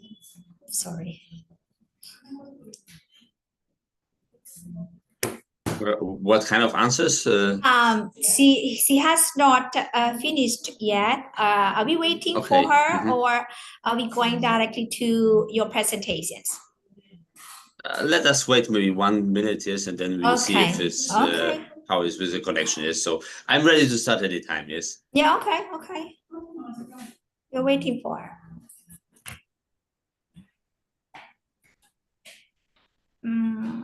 She hasn't yet. Hello? Hello. Is it everything okay? Yes, operator, please close Professor Martin's introduction first. Yeah, you can continue. Yes. Yeah, but I don't know, because I saw that I mute, so I don't know when I stop it. I can hear you well, Professor Justina. Yeah? Okay. Yes, okay, I can hear you. So I was just in the conclusion. Okay. The third conclusion, this analytical window, this period 2025-26 shows political feedback in action as compliance cost surface correction and delays follows. That this may be sensible fine-tuning, but it becomes economically risky when it turns into regulation churn. That means rising rules uncertainty and pushing firms and enterprises toward investment minimalism. Conclusion 4, as you can see, CSRD can intensify digitalization of firms and enterprises, information infrastructure, but it does not automatically create technological advantage. Its digital effects are durable only in digital investment and integrated into innovation management and sustainable strategy, rather than becoming costly compliance IT under shifting requirements. And my end conclusion, the last one, is that CSRD directive is a strong case because it shows the European Union attempt to build advantages throughout order and standardization, while under multi-level governance model, the main barrier is often implementation complexity and repeated corrections. For standards to deliver real scale, not just formal harmonization, the European Union must reduce fragmentarization, so to finish to build up the European single market and another institution as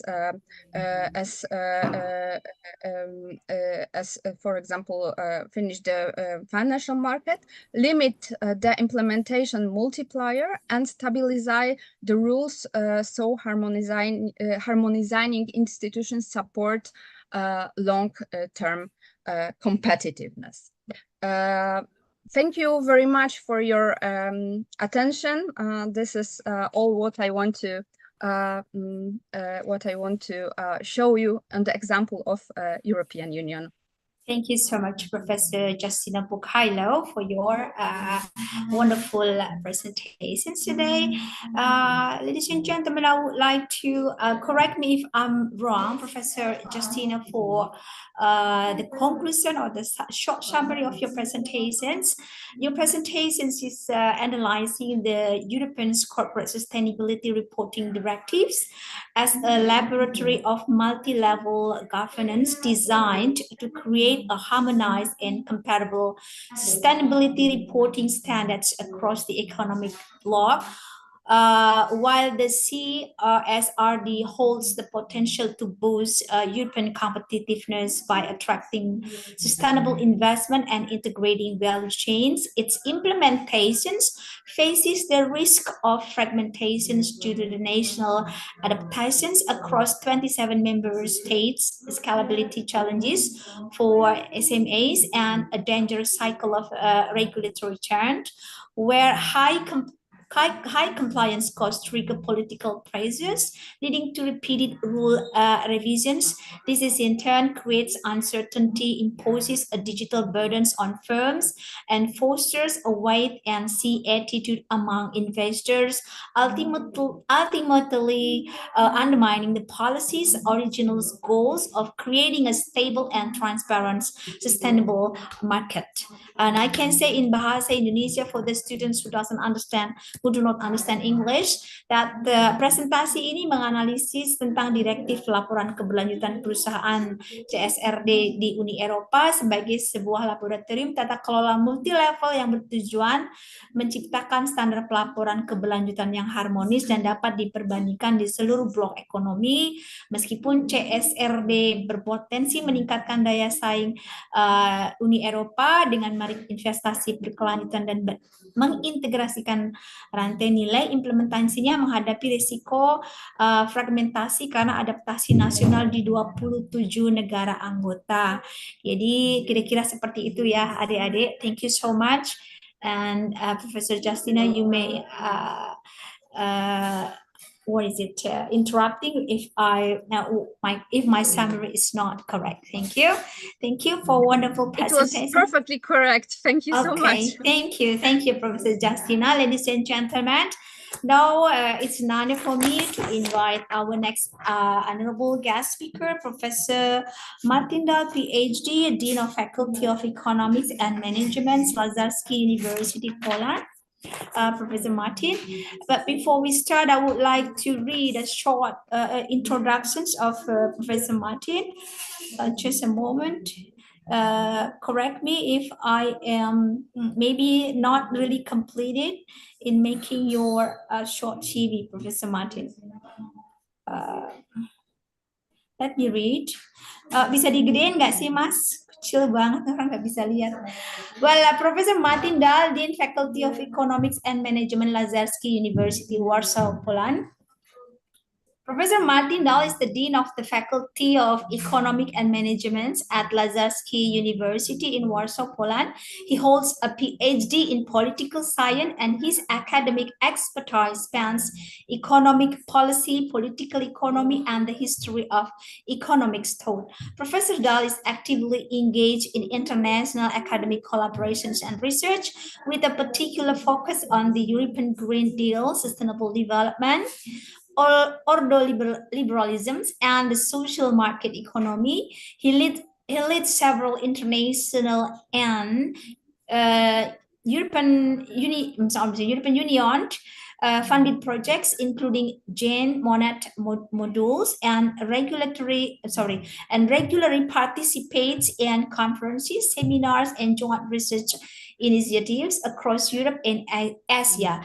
As a scholar and academic leader, Professor Dahl is deeply committed to fostering global partnership, promoting innovation and higher education, and integrating sustainability partnership, promoting innovations in higher education, and integrating sustainability and ethics into economic and managerial education. Beyond academia, he is passionate about leadership psychology and decision making, reflecting his interdisciplinary approach to teaching and research.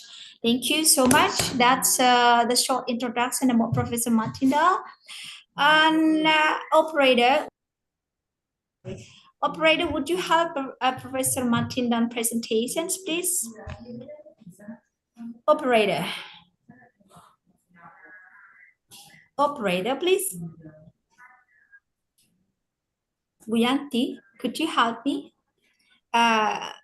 We need to help Professor Martin's presentation. Thank you so much.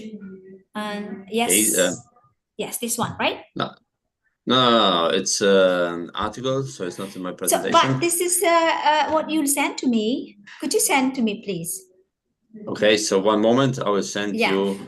Thank you. And Ibu Yanti, close that. I will send you after Professor Martin sent me. So there must be a mistake. One moment. Yeah.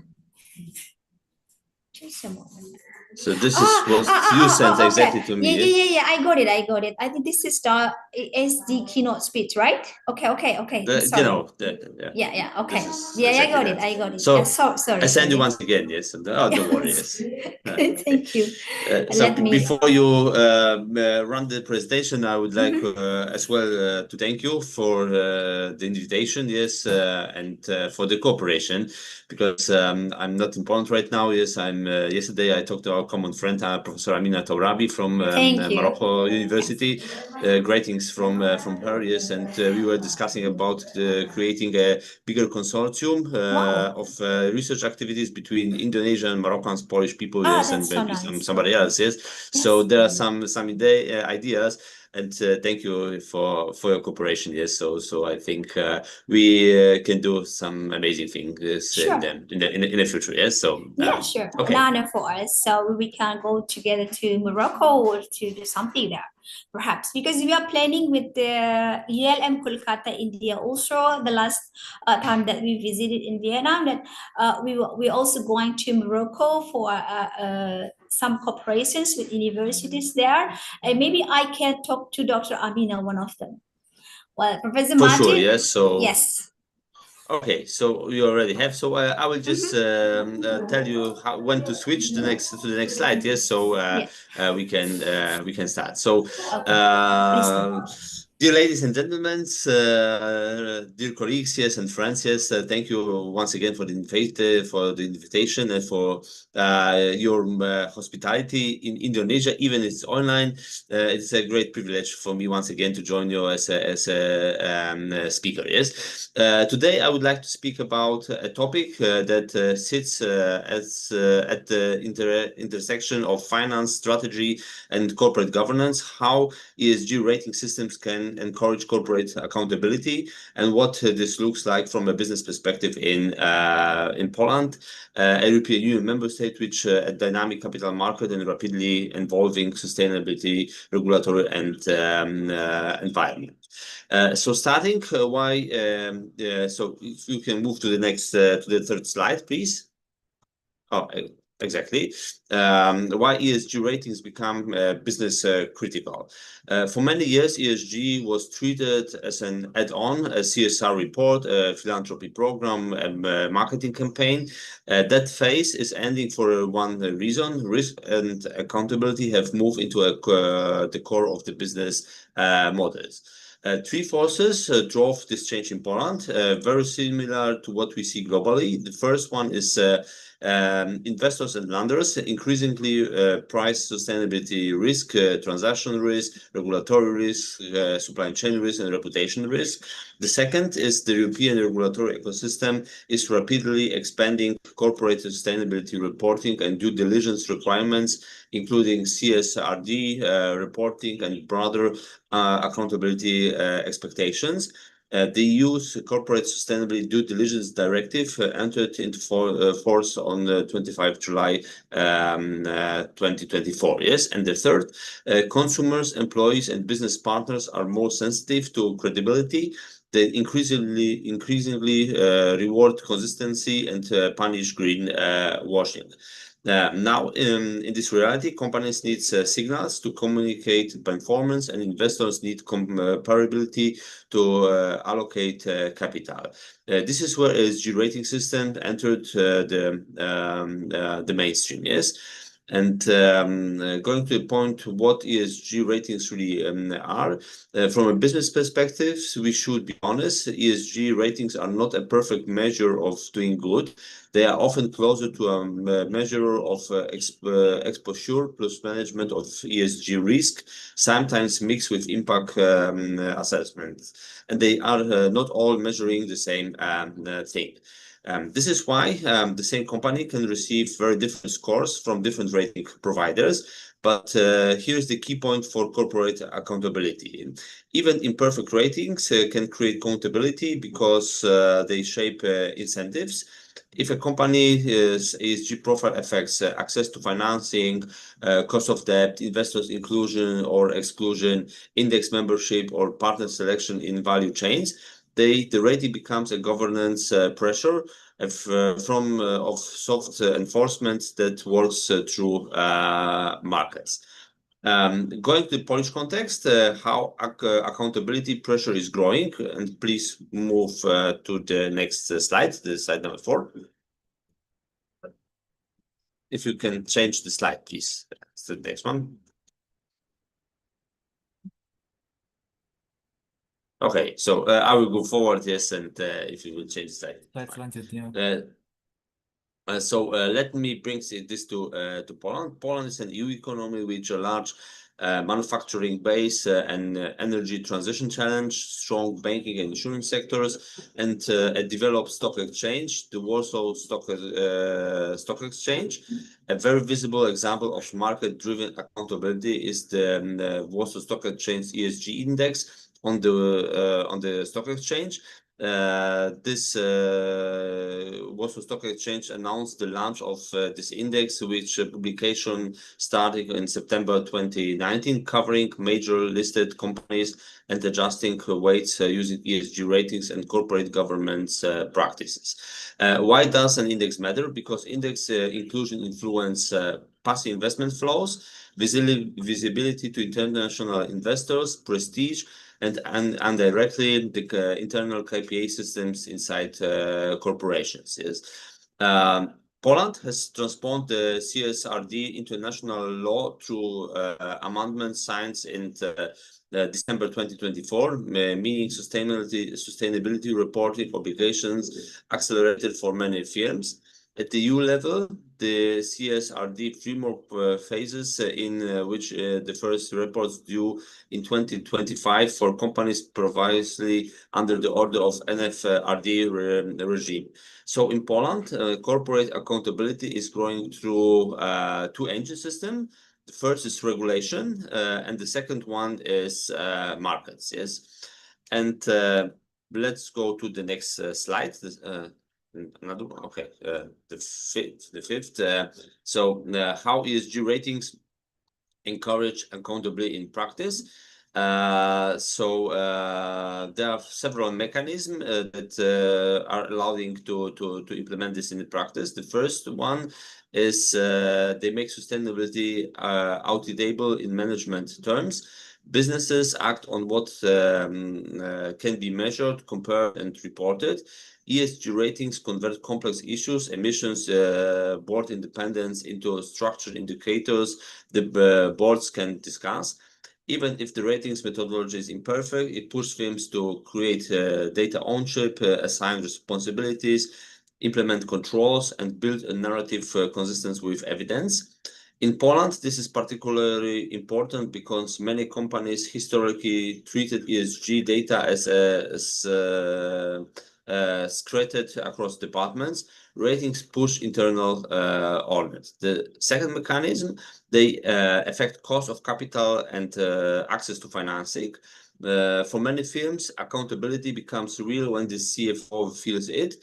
Banks and bond investment increasingly use ESG assessments for credit risk screening, convert structures, pricing, and portfolio eligibility. If a company receives an unaffordable ESG assessment, financing becomes more expensive, refinancing becomes harder, and the firm face higher security from lenders. Yes. This creates a direct accountability channel, improve the ESG risk profile, or pay for it. Yes. The third mechanism is they influence index membership and investors' visibility. In Poland, the ESG stock exchange index and related market singles matter. Index presence can become a strategic priority, especially for firms competing for international capital. So the accountability effect is not only about doing better, but also about being investable. The fourth mechanism is they discipline corporate communication and reduce greenwashing when used correctly. When investors ask, your report says one thing and writing says another, the company must reconcile this mismatch. This encourages fewer vague statements, more documented policies, or more consistent disclosure sources. This is crucial. Ratings can also enable greenwashing if companies learn to optimize the score rather than improve real-world performance. So accountability depends on whether ratings are treated as a mirror or a game. The next mechanism is they shape supply chain expectations. With EU due diligence expanding, large companies increasingly push ESG expectations onto suppliers. Even firms not directly in scope or strict reporting rules can face accountability because customers demand ESG data, contracts requires compliance, and non-compliance risk exclusions. This is where markets accountability becomes systematic. Yes. What is the big problem? The big problem is that ratings divergence and accountability confusion. If ESG ratings encourage accountability, why do many executives complain? Because of divergence and opacity. Different providers measure different things, different weights, different data sources, and sometimes limited transparency. So compliance can face what I call accountability confusion. Yes, so which score is the real one? What should we improve first, and what are we being punished for poor disclosure rather than poor performance? In Poland, this confusion is amplified by rapid regulatory change and even the authority across sectors, and the fact that some industries like energy or heavy manufacturing start from a structurally difficult baseline. A business-oriented solution from ESG scoring to ESG governance. So what should companies do, especially in such market like Poland? The first step could be treat ESG rating as external risk rather, not as a strategy itself. Don't build your sustainability strategy around a provider score. Build it around your material risk, value chain, regulatory obligations, and the long-term competitiveness. Then use ratings as a validation tool. The second step could be build data credibility and internal controls. Accountability requires evidence. Companies should invest in ESG data architecture, consistent definitions across subsidiaries, documented methodologies, internal audit like checks, and board level oversights. This is exactly what the CSRD direction encourage: higher quality, more assured reporting. This third step could be align incentives like ESG to management KPIs, but carefully. If ESG is not connected to incentives, it stays decorative. But if KPIs are poorly chosen, it becomes manipulation. Yes, the best practice I see is a small set of material indicators, clear baselines, measurable improvement, independent verification. And the fourth step could be engage with investors and lenders proactively. Don't wait for negative rating to trigger a crisis. In Poland, firms that do well tend to pre-brief investors, explain transition plans, clarify CapEx pathways, and demonstrate governance seriousness. So what Poland teaches internationality?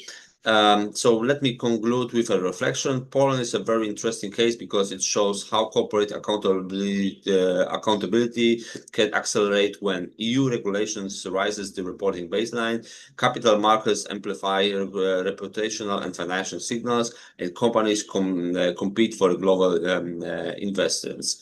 But the lesson is not Europe is better. The lesson is when incentives align, accountability scales. Yes. ESG rating systems are not whole solutions, but they are a powerful accelerator because they translate sustainability into the language of business, like risk, capital, and governance. Yes.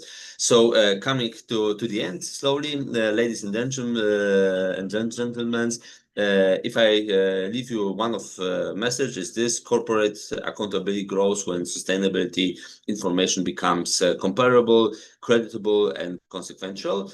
ESG ratings help with comparability and consequences, but credibility must be built through governance, data, and transparent strategy. Thank you for your attention, and I look forward to your discussion.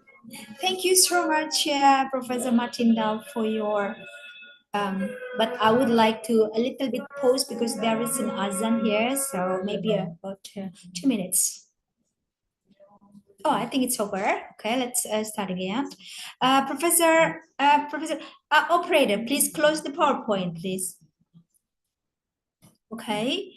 We have a very honorable one of honorable guest speakers here would like to ask you, Professor Ari from South Korea University. Professor Ari, please do.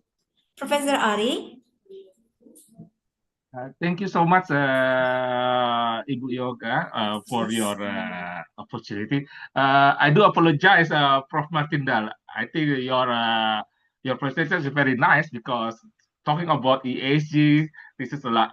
As we know, it's a hot and sexy topic currently.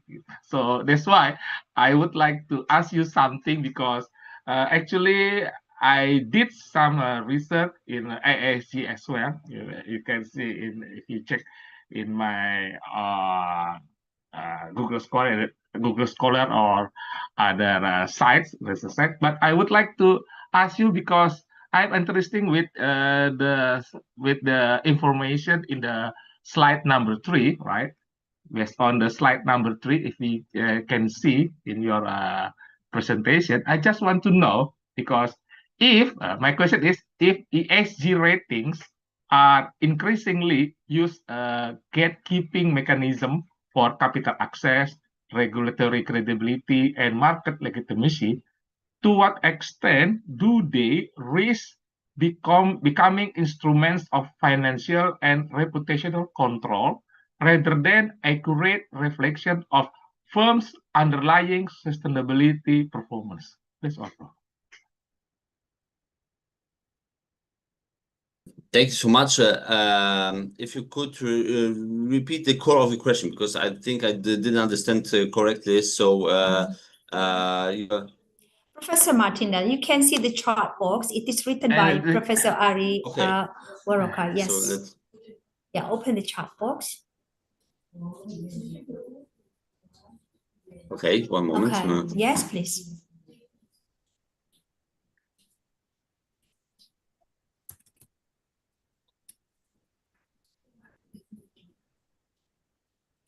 Increase your use to get gatekeeping mechanisms for capital.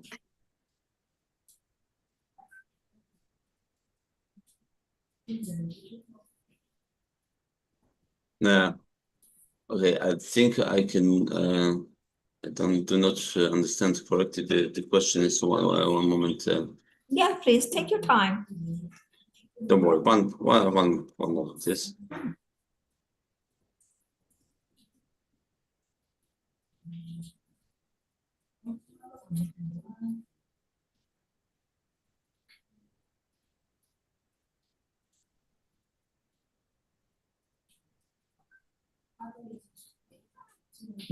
Okay.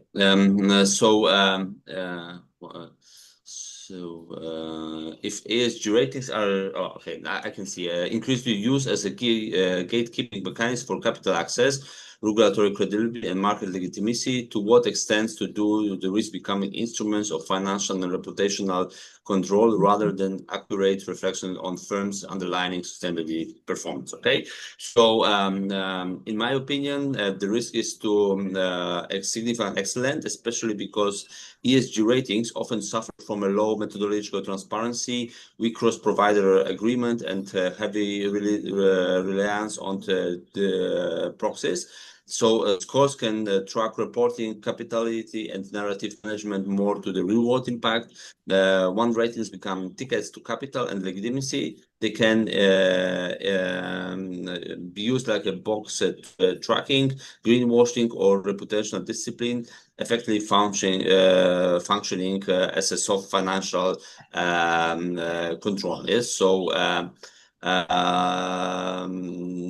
so we can say that the only control instruments is where methodologies are clear, data are verified, and ratings are tied to material outcome-based indicators. I think they can still approximate underlying sustainability performance. Yes, so I would answer this question more or less like this. Professor Ali.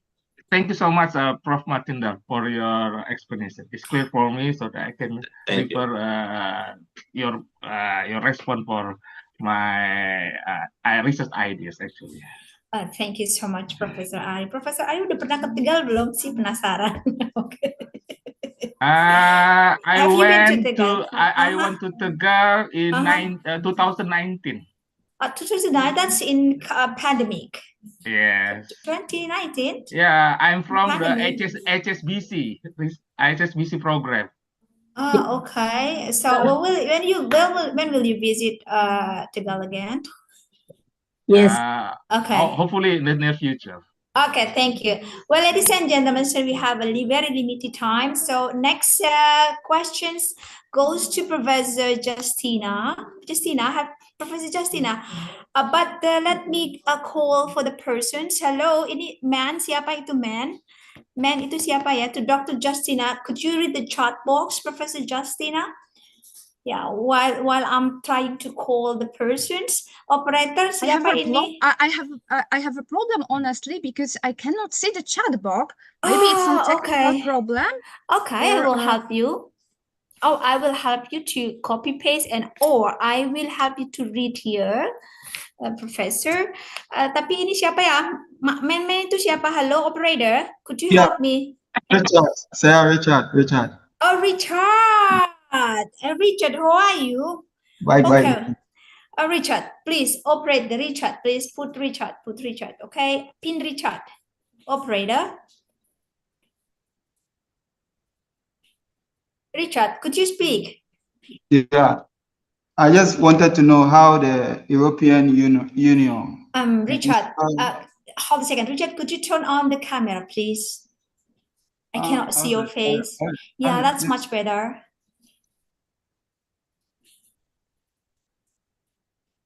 And thank you, Richard. You look great. Okay, thank you. So please. I just wanted to know how the European Union ensure the CSRD to oversee and prevent companies from misreporting or hiding environmental and social harm. I'm done. Okay. Professor Justina, do you understand? I'm so sorry because Richard did say very slowly but really short. Okay, but let me reread the questions, Professor Justina Bucalio. How does the European Union ensure effective oversight of the Corporate Sustainability Reporting Directive and prevent companies from misreporting or concealing environmental and social harms? Thank you.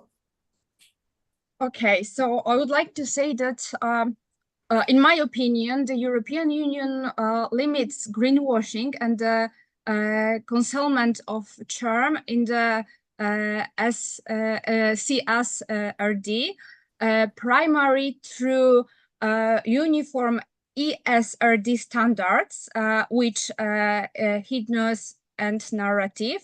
I mean standards like detailed disclosures in the management report, for example, or comparable. The second, like a mandatory assurance, at least limited assurance performed by certified auditors or a proven provider with European Union ensure standards adopted by European Commission. Next, what can be, for example, supervision and enforcement by national authorities. For example, oversight of issuer reporting, coordinated by SMA guidelines or sustainability information controls. And by digitalization and, for example, targeting of data.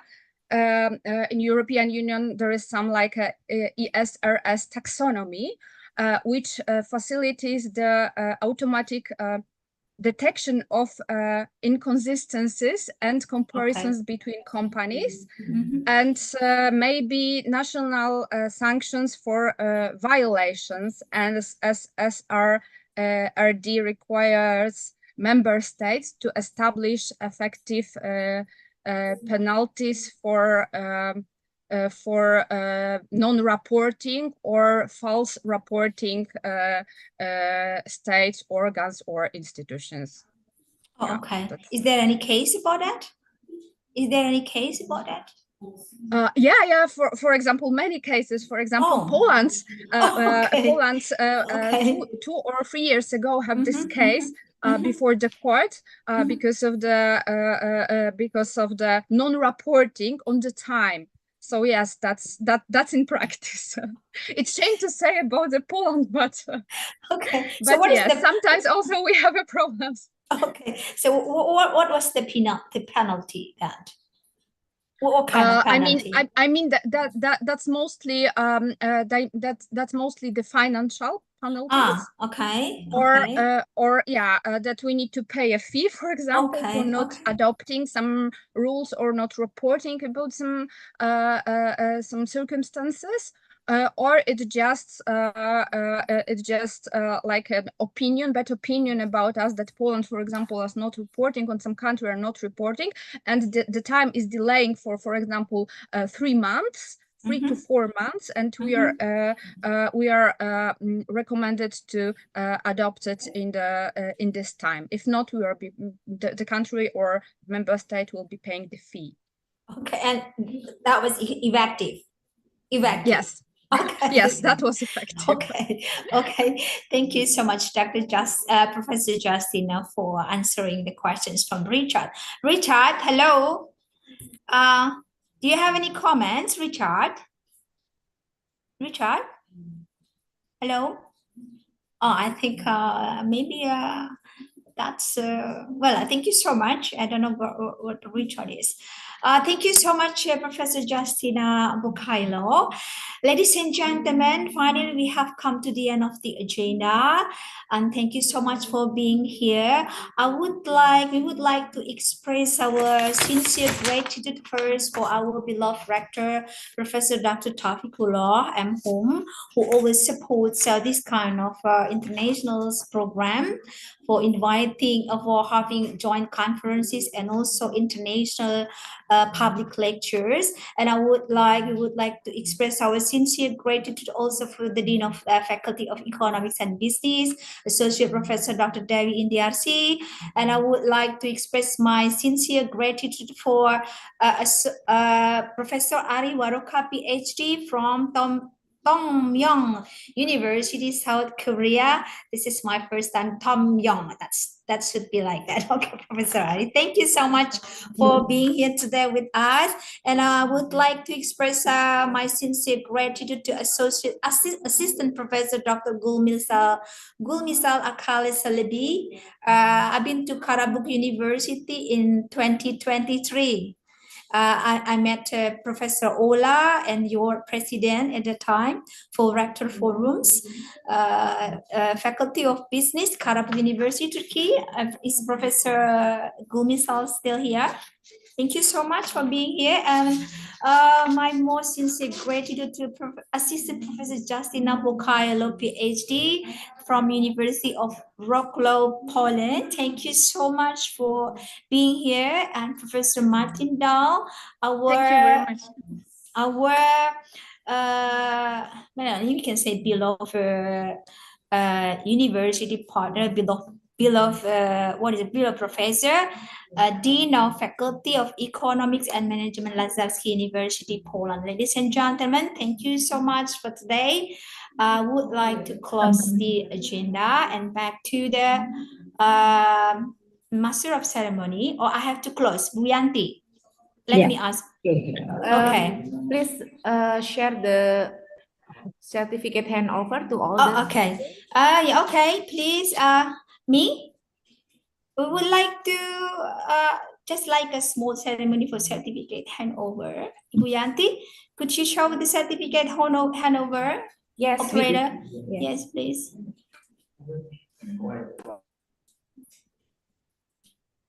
Thank you so much, Prof. Martin. Thank you so much, Prof. Ari. Thank you so much, Miss Yoga. Thank you so much, Ibu Dewi. Here it is. First is the certificate is delivered for. Okay, should I read one by one? Okay, so itu aku belum baca. Satu-satu Mas, jangan cepet-cepet Mas. Okay, dari sini betul. Okay, we would like to deliver a certificate of appreciations presented to Associate Professor Dr. Dewi Indiarsi in appreciation of your valuable contribution as a speaker of the 4th International Conference on Global Innovations and Trends in Economic, organized by Faculty of Economics and Business, Universitas Pancasakti Tegal. Next, please. Next. Okay, Professor Ari Waroka, thank you so much for being here. Keep in touch for the next collaborations. Next, please. Next, please. And Assistant Professor Dr. Gulmisal Akale Celebi, thank you so much. I will send you the certificates to your email. Of course, I'll keep in touch also. I will text you. Sure. Thank you so much, and send my best regards for Miss Alif Argent from the International Office. Thank you. And Professor Oya. I don't remember the name, but she was the one who invited me in Karabuk University. Next, please. Assistant Professor Justina Bukailo, PhD. This is your first time joining our conference. Thank you so much for Professor Martin Dahl recommendations. We have a very nice guest today. And the last Thank you one. very much. And as if I can say, I've never been in Indonesia. Ah, So yeah, it's my we will invite you. great pleasure and honor to be today in Indonesia. I'm happy very because of this fact. When I'm looking through the window, it's minus 3 degrees and it's snowing in Poland. God. And probably in Indonesia, you have very beautiful circumstances, sun. It's and you can raining have here.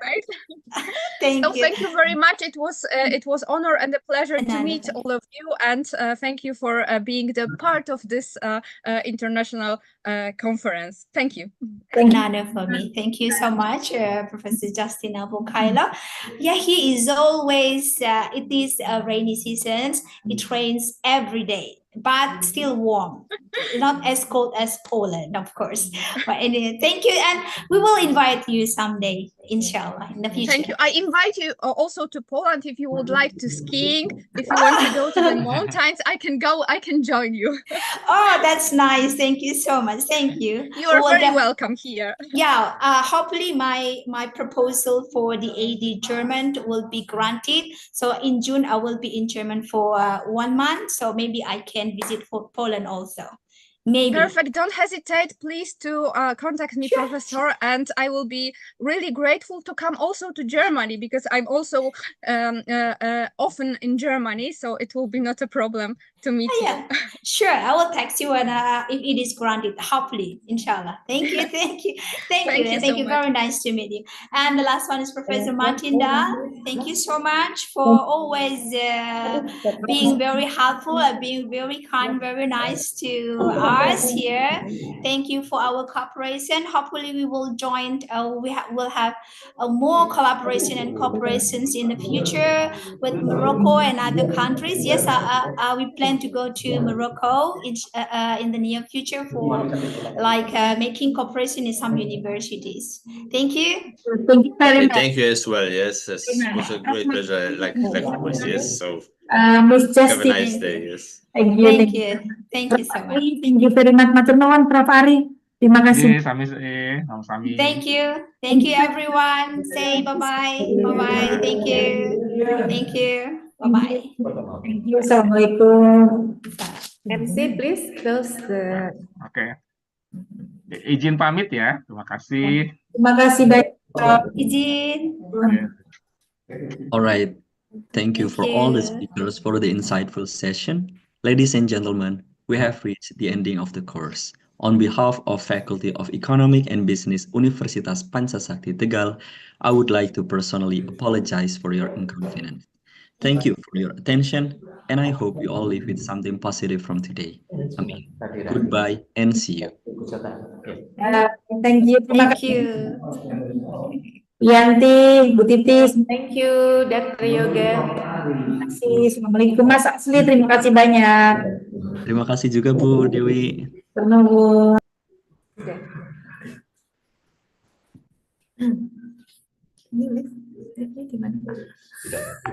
Oh, ini.